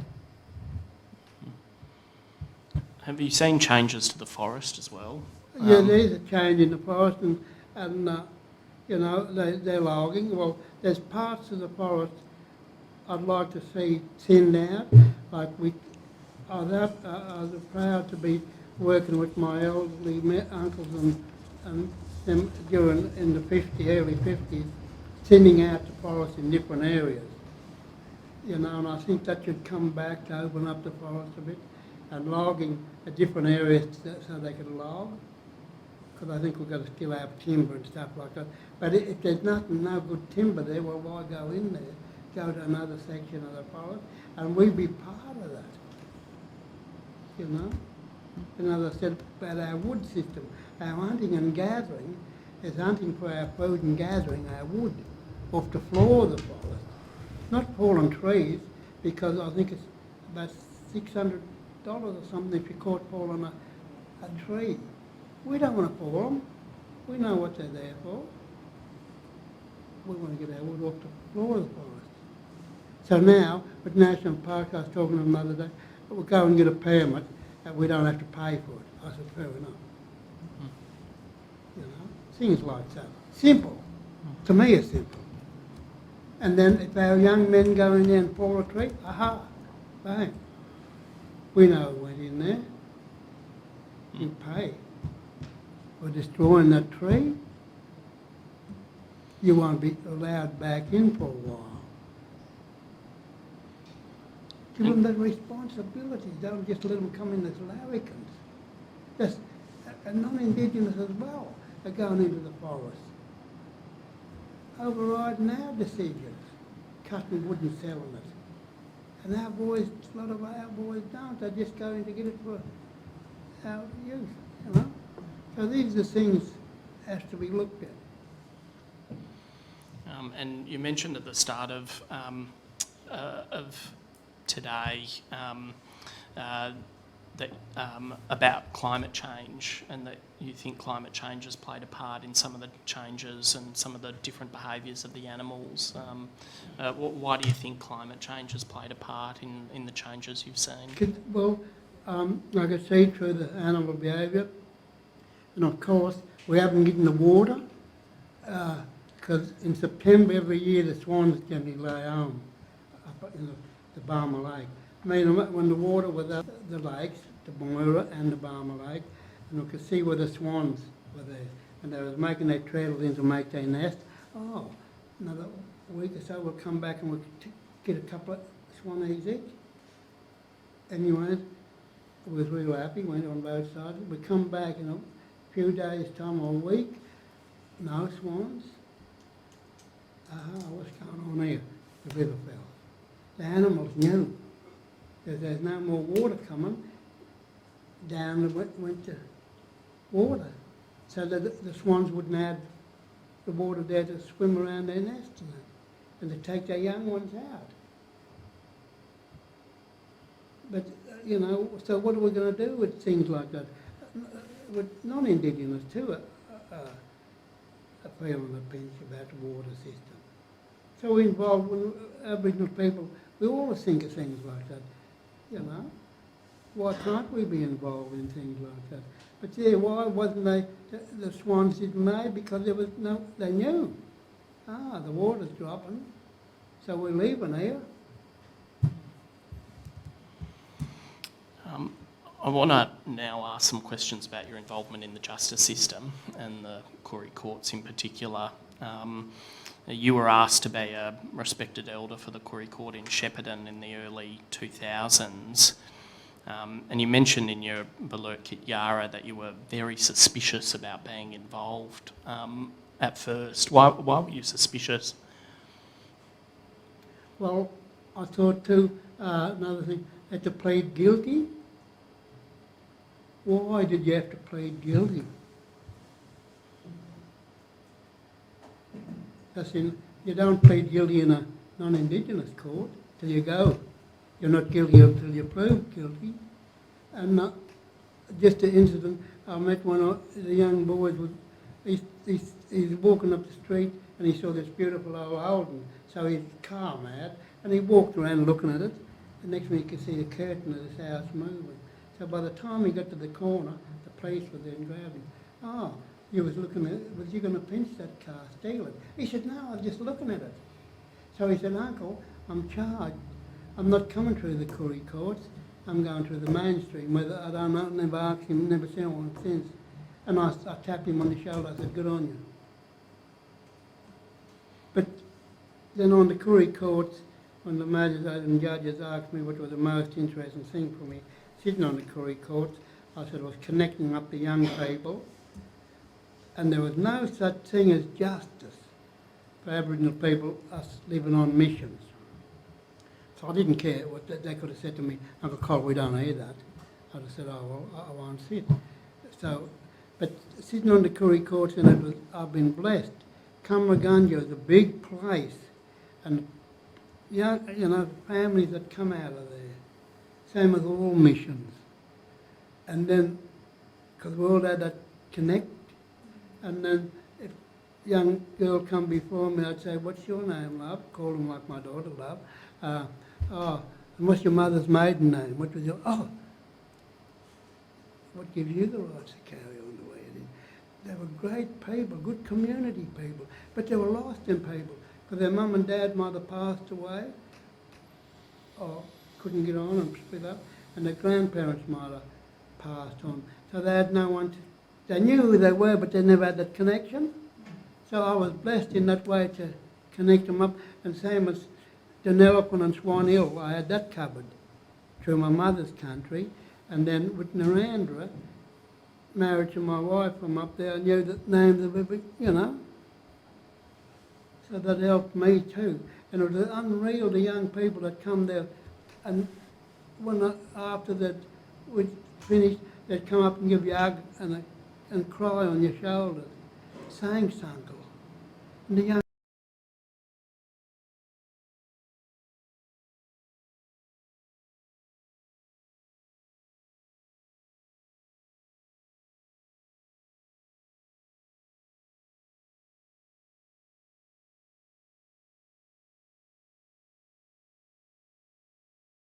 like them, the young ones to bow to you when they come in. I said,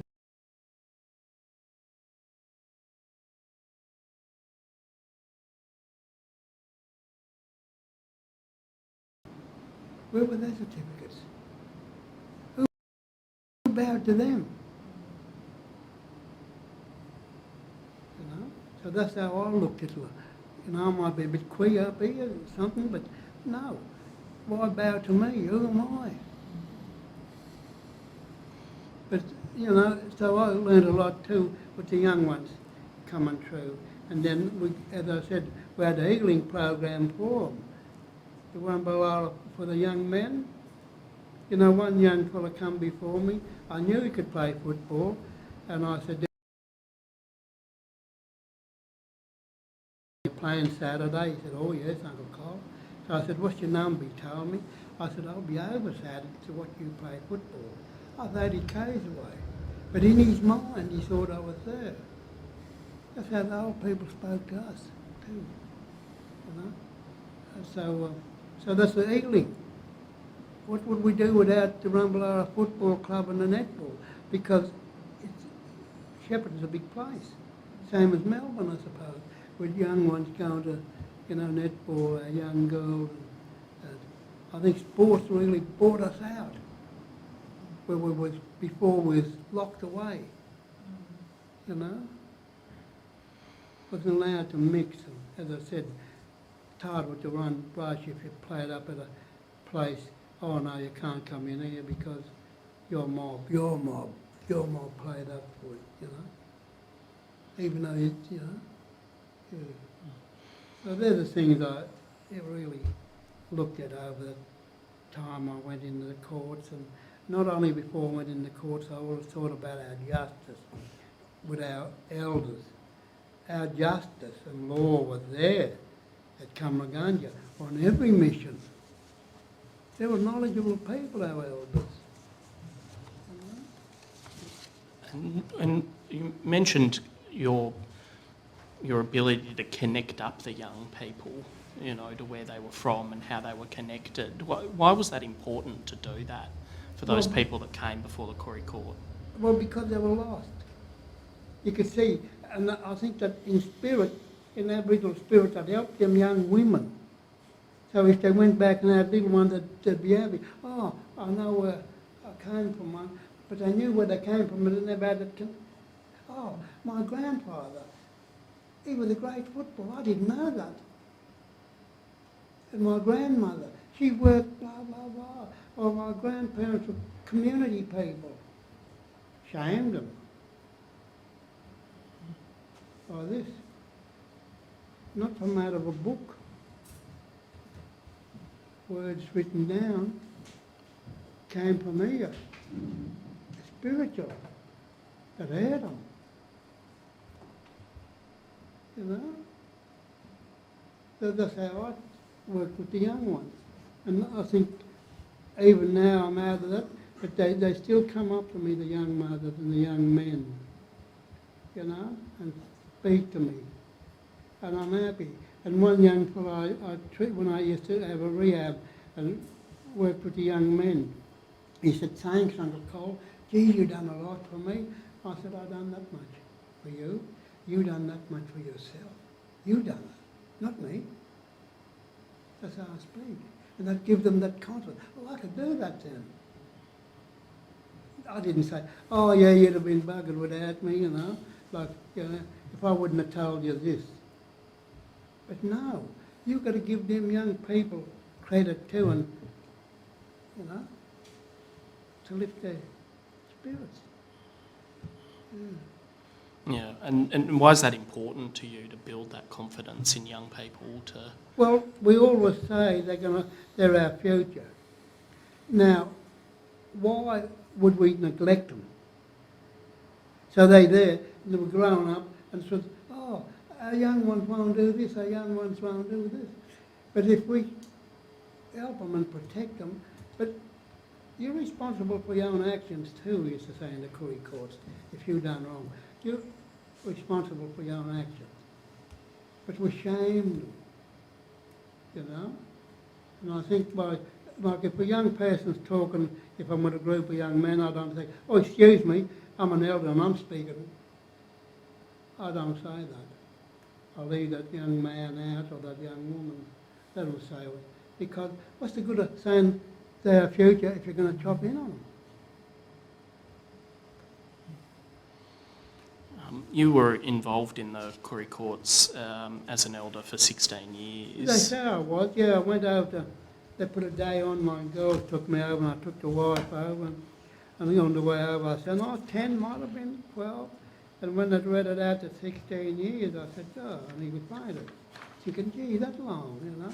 But I looked, it was good. And then we travel around, we come down here to conferences with the rest of that had the other Koori courts and spoke to them, which was good, you know.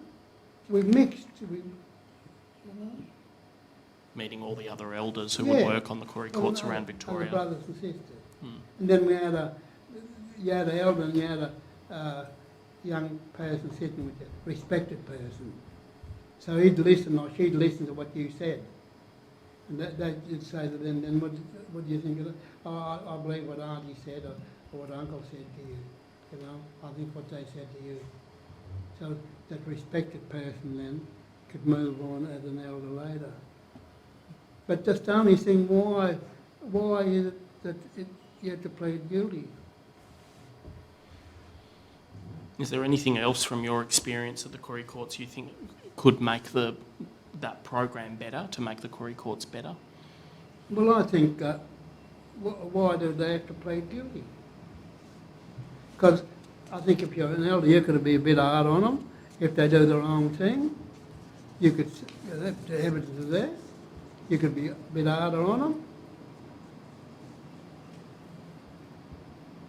And one of my things came up with, if you've done wrong and say down here in Melbourne and you wanted to come before us up there, I should say to the magistrate, no, I'm not sitting. He's got to go back to face his elders. And I think that was, you know, and the magistrate would say, oh, Uncle Colin did it. And I think that was good because they faced their own elders.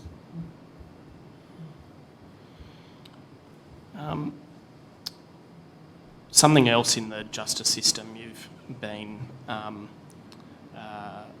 important advocate about recently is the issue of deaths in custody and the sad issue, particularly of young women who've passed away.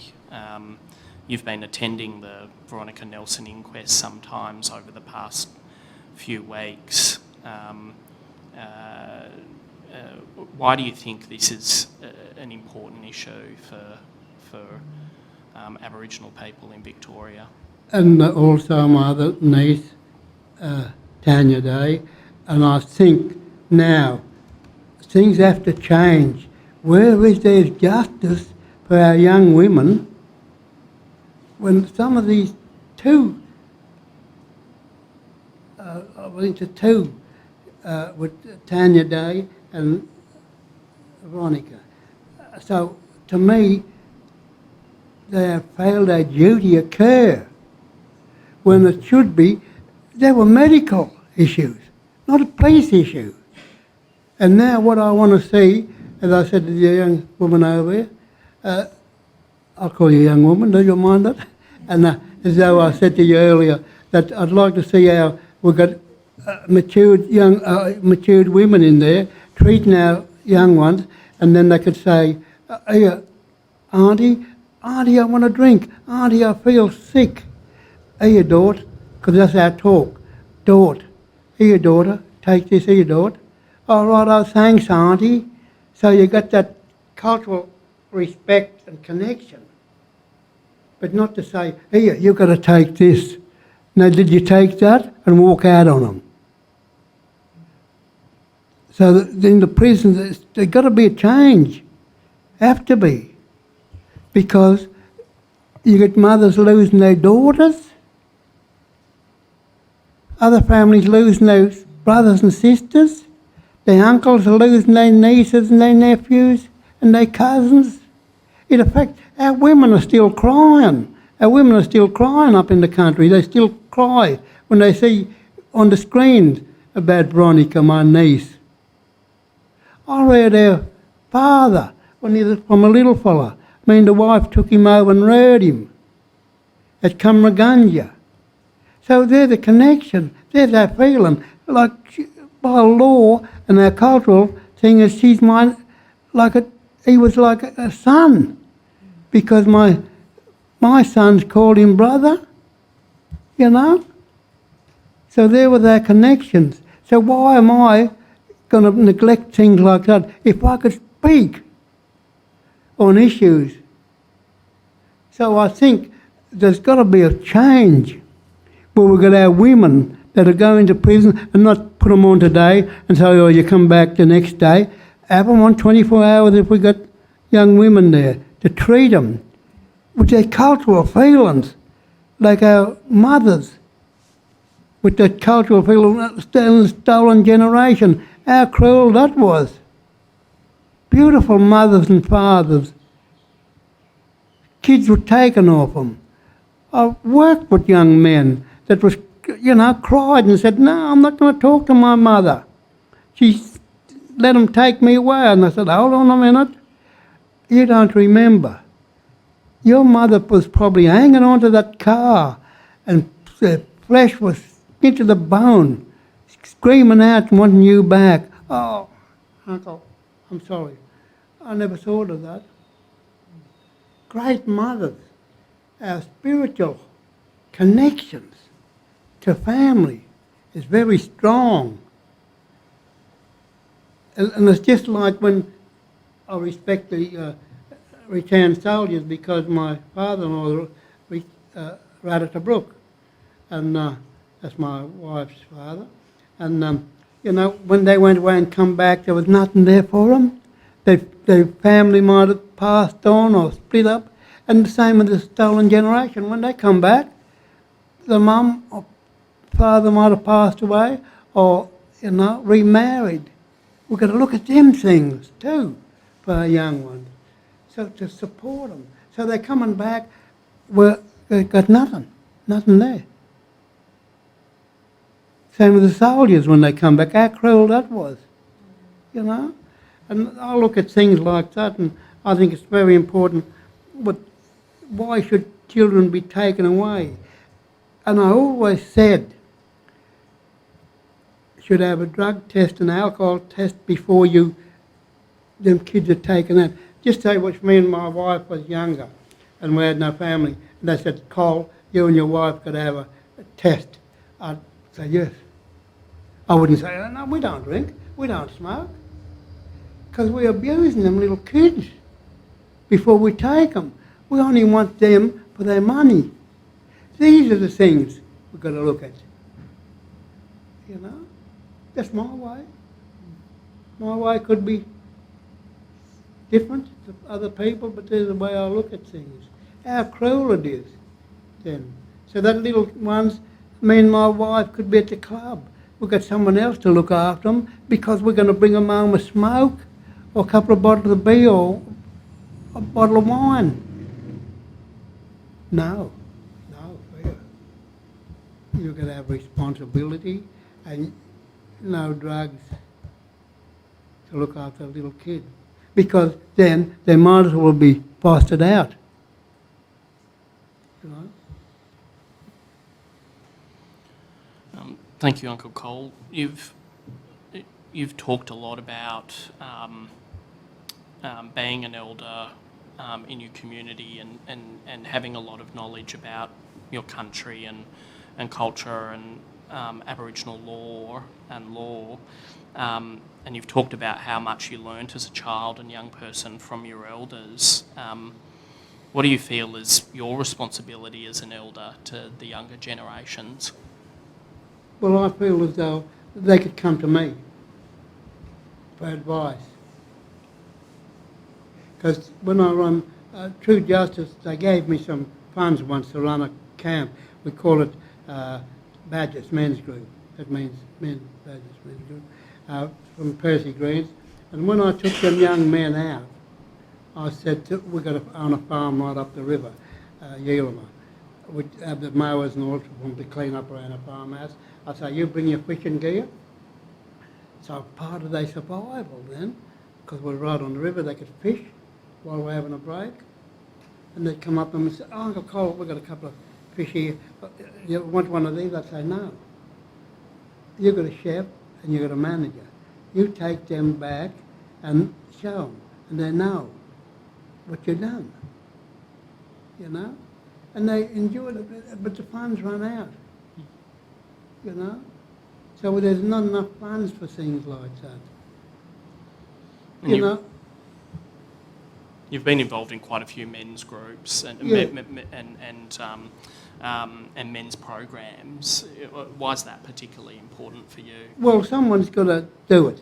Someone's got to, you know?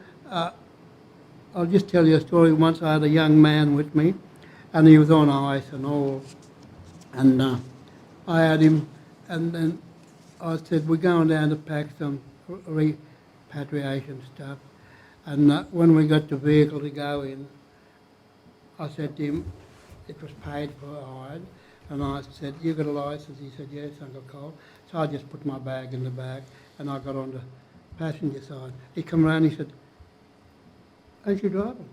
I said, no, you are. But he said, this is a brand new vehicle. I said, can you then drive to Melbourne? So when I get to Melbourne, I give him the key to his room. He said, I got my own room, Uncle Cole. I said, yes. So later on I said, I'm going out to my granddaughter's for tea, drive me out there, because he knew all over Melbourne. And when I got there, I shut my door of the car, and I hear his door shut. And I looked around and I said, what are you doing? He said, I'm having tea with you. I said, no, you're not. I said, because he'd had a couple of young children here in Melbourne. I said, you're going back to take your children out for tea because him and his partner split up. He said, what's this? Brand new car? I said, off you go. I trusted him. Now, before he started with me, he was on ice. I trusted him. Who could have got into trouble if he'd have wrecked that car? I would have. But that's what I've done to young men. You've got to trust them too. Because when they come out of four walls, what have they got? Nothing. So that's why we're going to have programs to take them young men out in the country. Because the Barmah Forest is my university. Not in four walls. You know, and the young men, we generally have men's groups. And we have smoking ceremonies and all, and talk on issues. Not to, no swearing. Everyone's respectable. And I said, bring out the little fellas like that. They can listen to us talking. And if we've got a cry group, they join in. You know. But funds are a bit hard to get for things like that. But that's how I treated young men. And when I took him down to Melbourne, and I took him to the museum, and he walked in, I could see him shaking, and his face. I said, yes, you can. I pointed my finger straight at him. I said, yes, you can. I said, you're a hero. You've taken these people, our elders, back to their country. So he sat down and helped do it. That was a simple way I spoke to the young one. I never spoke to him rough. I wasn't rude to him in my way. Because he never said, Uncle Cole, you shouldn't speak to me like that. He didn't. He'd done it. So you'd like to see more support for those types of programs? Yes. Yeah, I would like to see that, because we've got young ones and we've got little ones running around Cumberland there that, you know, we could take them up the forest. As I said, the turtle hunts we do. Well, when that was done with our young ones, they was in the swamps feeling around, but they enjoyed it. Turtle survey. Our little ones out in the forest where they belong, not in four walls. And maybe, apologies, this is a little out of order, but if we can bring up the photo of the turtles, which I think is the next one there. So, did you just want to describe to the commissioners what was happening here in terms of the, in terms of conservation efforts for the turtles? Yeah, well, what they done up on our property was called Yoorrook. They went up there about 5 years ago and they got some turtles and they, what they call them, marked them, dated them and they let them go. And tagged them? Yeah. Yeah. And they let them go, and then after 5 years we was doing, with the young ones, we got my mother's country mob there, 2 young ones from Wemba and Yoorrook and mine, a land council, and we all met, and they had little nets in, and got them out, the turtles, and they looked at them. It was 5 years since they let them go right up there. Cross country they came, you know, cross country, but got them out and checked them. They were the same, yeah, the tree turtles they let go. And these are things with the young ones, they love that, you know. And why isn't that a part of our mob? Not having professors come up and grab 2 or 3 at once. We run it with parks, with all our young ones. And they enjoyed it. And asking questions, and we're there to answer it. And being very passionate about teaching young people is about cultural burning and maintaining the forest. And if we can just show a clip from the Fire Sticks Alliance that you're involved in. My name's Colin Walker, elder of the Yoorrook Nations. I've been bred and born at Cumberland, where I still live today. And this is our traditional country here, where we patrol and look after the country the best that we know how to. That was handed down to us from the elders before us.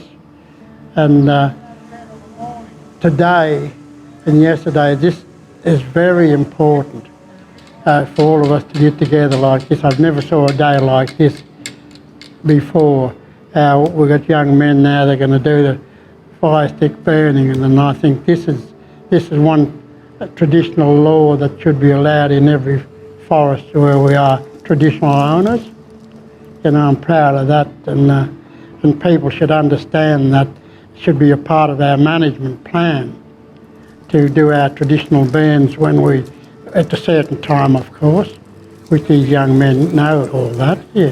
I'm pretty proud of that, and I'm supportive of all the young men that's going to be involved with this, and I think parks should be a bit of education to them to see our thoughts, our plan and management that our elders done before us.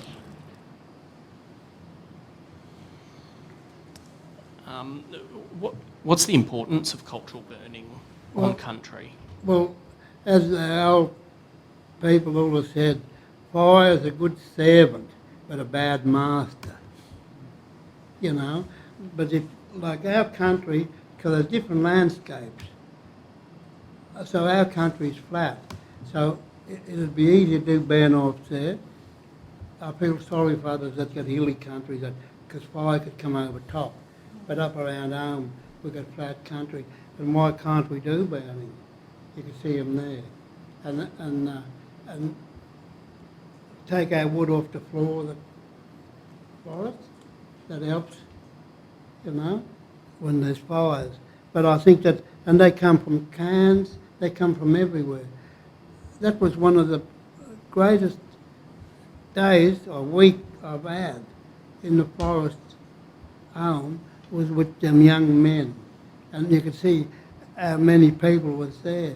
And there was elders there too that was enjoying it, you know. So why not do burning? Because as the old people, when they lived along the riverbanks in bag humpies, they never got burnt down because they cleared around their camps, the old camps, raked around and then they get a calm day or whatever, they'd light them little fires up, you know. And I think that's everywhere should be, because you can see the damage it's done, you know.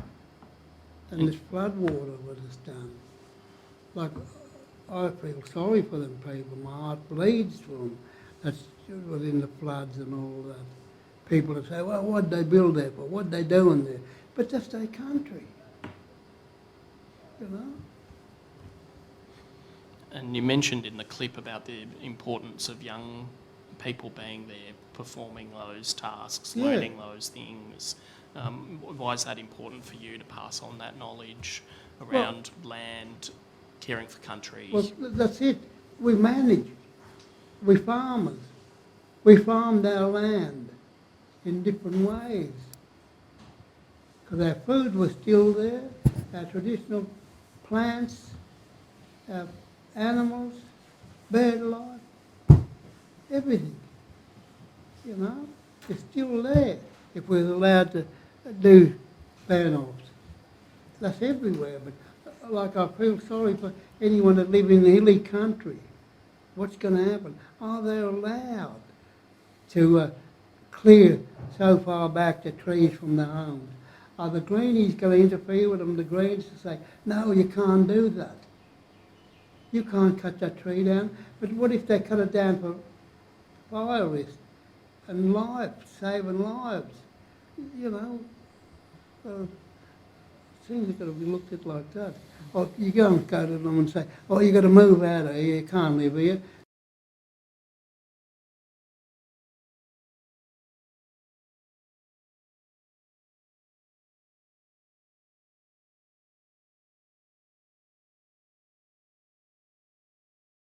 Training through culture camps and taking people on country. Could you tell the commissioners a bit about what culture camps does and why it's important to you?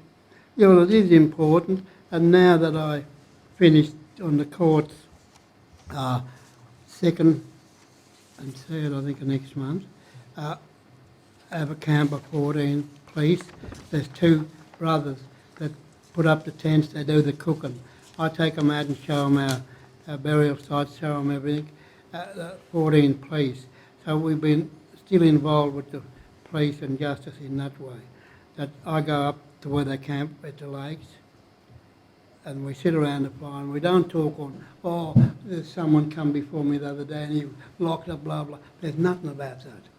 It's just about sitting around a campfire and talking, to be in contact with one another.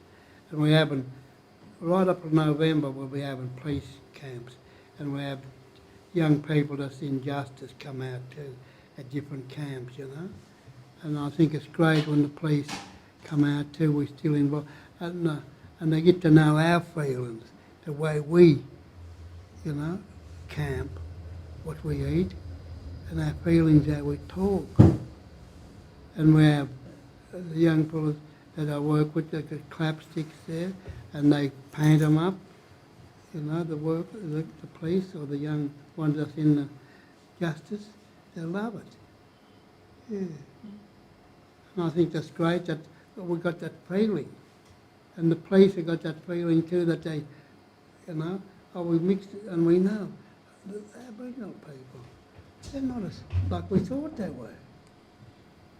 You know, they're humans. They're not arrogant people. And I think that's great. As I said, our elders said we don't want to walk alone, we want to walk with you. And I think that's a great saying, you know. And that's my that's been my life and the way I look at life.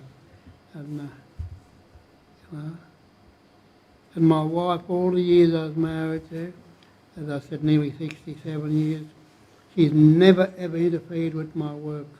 Even when I go away for 2 or 3 days hunting, I might, if there's scarce to kangaroos and emus, I might go another 250 k's up to hay, right out on the plains. She'll pack my tucker box with me or whatever, because I don't take much tucker, because I eat, and because with Nurri Land Council, that's right up at hay, I do their burials too, and I do their look around for their sites and train their young men up there. I worked in with them, and they give me full control of the 32,000 acres. They said, when I got there, young Uncle Cole, we know what you want, you know. And if I take any young fellow up there, don't you shoot. I told you to get 2 kangas. You come on with 4 or 3, you never listen to me. These people trust me to come in and get what I want.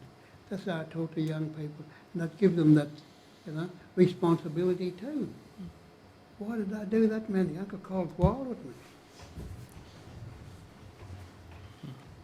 One of your other sayings is you've got to look back to go forward. Yeah, well, do you want to just explain to the commissioners? yeah, well, you know, a lot of people say you've got to move forward, don't go back. You can't go back, you've got to move forward. But I said no. I always go back before I go forward. I never, ever forget what the elders told me. And I think that's what helped me all through my life, is that my elders, what they told me is true. The climate change, the water, the fires, you know. And that's why I'll never say, I won't go to university.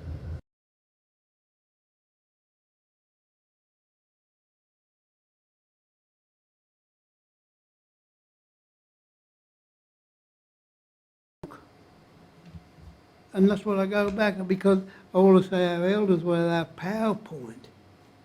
Without them, we'd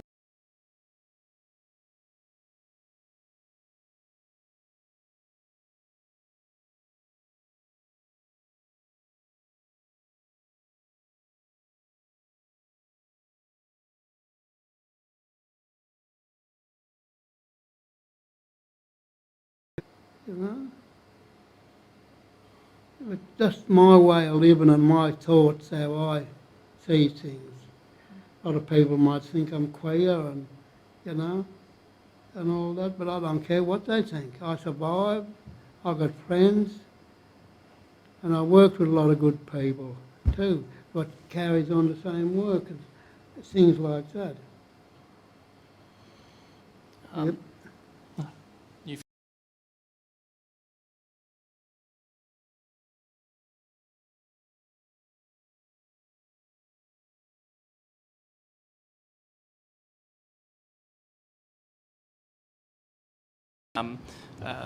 what are your hopes for the future for your mob, for Aboriginal people in this state and in Australia generally? Well, we talk about education now. We all say we want houses, hot and cold showers, and education. So that's what we have to look at. That. And then we've got young people, because I worked till I was 70, and I was just getting on the computer, and the young one was saying, Uncle Cole, we're closing now, we're going to go. I said, what? And they said, buy yourself a computer. I said, oh no, that's finished me, you know. And I think that's what we can look at, and have respect for our young ones that's going to university if they're going, and support them. Support them. And when they come and want information from you from their country, you give it to them. You tell them. Don't say, oh, you land down there. You're at university. I'm not telling you what to do, but you tell them. This is what, you don't say, oh, this is what you're going to do, or this is what we've thought. We've thought this, you know. And I think that's, and I think we got a lot of clever young people, and we can't ignore them. We've got to support them. Yeah. And my my true final question. What's the importance of the process that the Yoorrook Justice Commission is going through, a truth and justice process here in Victoria? What's the importance for you of participating in this process? Well, I say cut the line with tell lies, cut the line. It's danger. Have a new line up, truth. What's the truth? Don't just come and mouth off. I was told this and this is what I like to do, you know. And I think what we're going to do is truth telling, and I don't believe in a treaty because 2 documentaries I watched with the Canadian Indians, where the treaty they signed, and they hunted them off their land. They couldn't go back fish and hunt, couldn't bury their people back on their land. Agreement. So now I think the government's got to make agreement with us, not us making agreement with the government. And sovereignty. We want sovereignty. Because how many years have we been there? And what do we own? What do we own? Our land is developing on our land without consulting with us. Don't come before, but one time ago when we set up, you had to come to see under the Act if you was developing because monitors, we were the monitors. We was your eyes.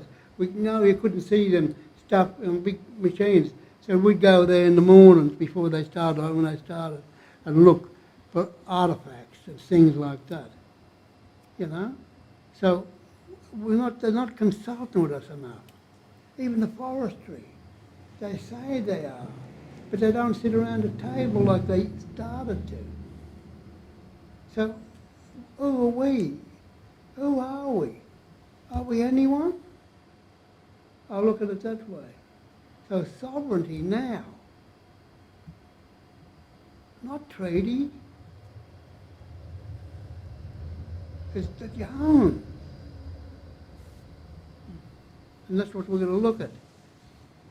It's like it was sad to watch the Canadian Indians crying because their land, they signed with, so we, the government, agreement is, I reckon they got to sign agreements with us, not us. Oh yeah, we're going to go with the government and sign.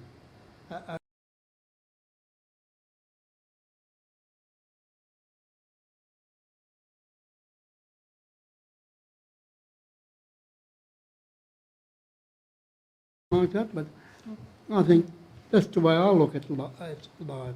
And I haven't been an arrogant man. I was never a violent man. I just listened and spoke and said what I wanted. And I've got a lot of support over the years.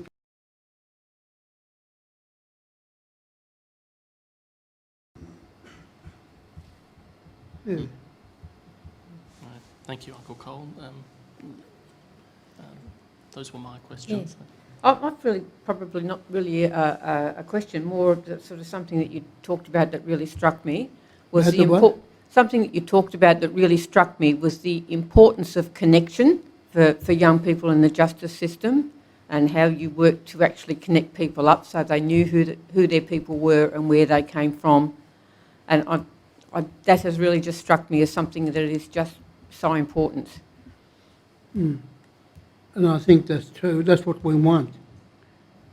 Like when we go, because you go back even over 100 years ago when all missions were set up, none of our young women were in jail, in cells, because our elders were the law people, our aunties, their mothers. So if we've got someone in the working in the prison system now, as I said, matured women, and them young women will listen to them and, you know, respect. But as I said, I've been to 2, Veronica, my niece, and they failed their duty of care. I don't care if people come up to me and say, you say that again, we'll jail you. I'll say, well, jail me. They failed their duty of care. You know, about this, I'll just say another thing. We don't like it. I was talking to a lot of young people home there the other day, where this bloke attacked this young fellow with a didgeridoo. Well, that's wrong. We know that's wrong. I hate violence. So that didgeridoo with the musical thing, he shouldn't have done that. But on the news they said he's looking at 15 years. He didn't go to court yet. He hasn't been to court. And the reporter said he's looking at 15 years. So what do? I got no protection. If they're going to do that, or he hasn't. I mean, that was wrong. He should have never done that. We're not happy with that up home. When I spoke with the young fellas up there, matured men I spoke to. No, they said, no, that's a musical instrument, and he shouldn't have used it.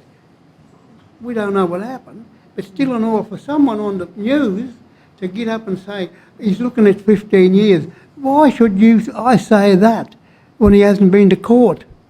You know? What gives me the right as a reporter to say that? That reporter should be pulled into gear and say, you had no right. That's up to the law, not up to you. Yep, You know? I agree. Yes. Uncle Colin, firstly I want to thank you for your evidence and for the effort that you have made to share this truth with us. It's had a big impact on me, and I will take your words away and think about them carefully, and I'm honoured to be hearing you.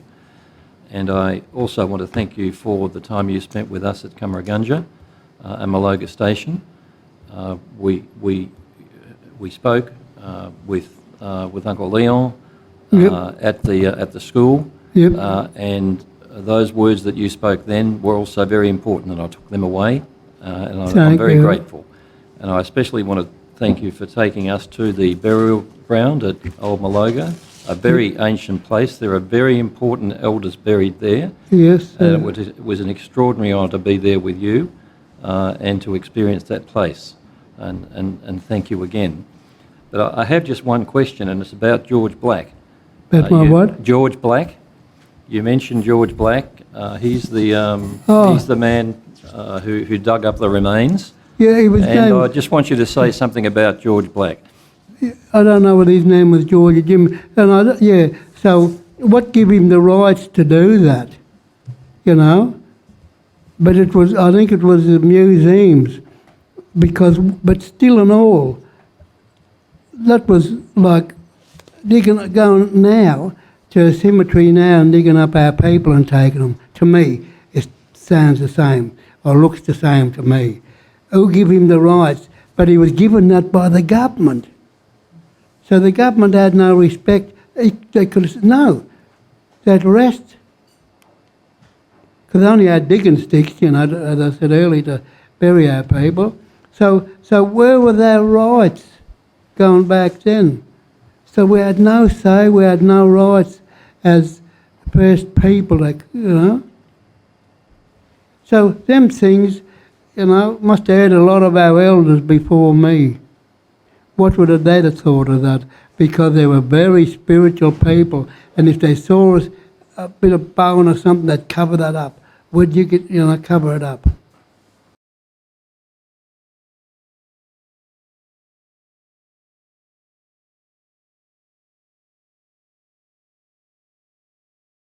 You know?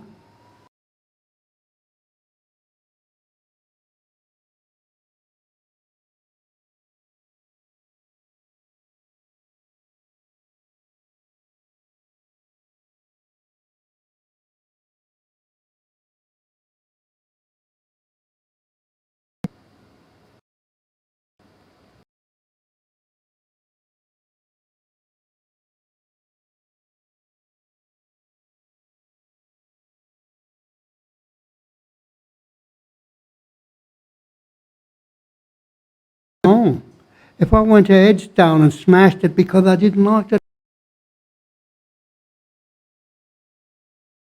I shouldn't have done it. That person's at rest. I should respect that person.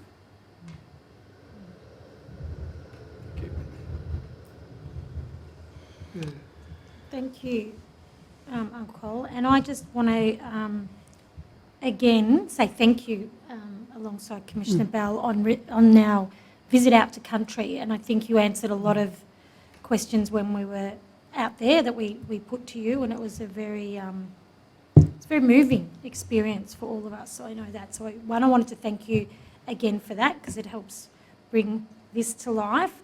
And also just wanted to pick up on how you really acknowledge respect of our elders and really make sure that and I really just want to thank you for reiterating that, because it's something I was brought up with, and connection again that we're losing slowly. But, you know, thank you for all the work you've done to keep that alive. So I just wanted, I don't have a question, because I think you've answered them all over the last time we've seen you and today. So Thank you. No, you're welcome, Uncle. I just want to pass back to Tim then.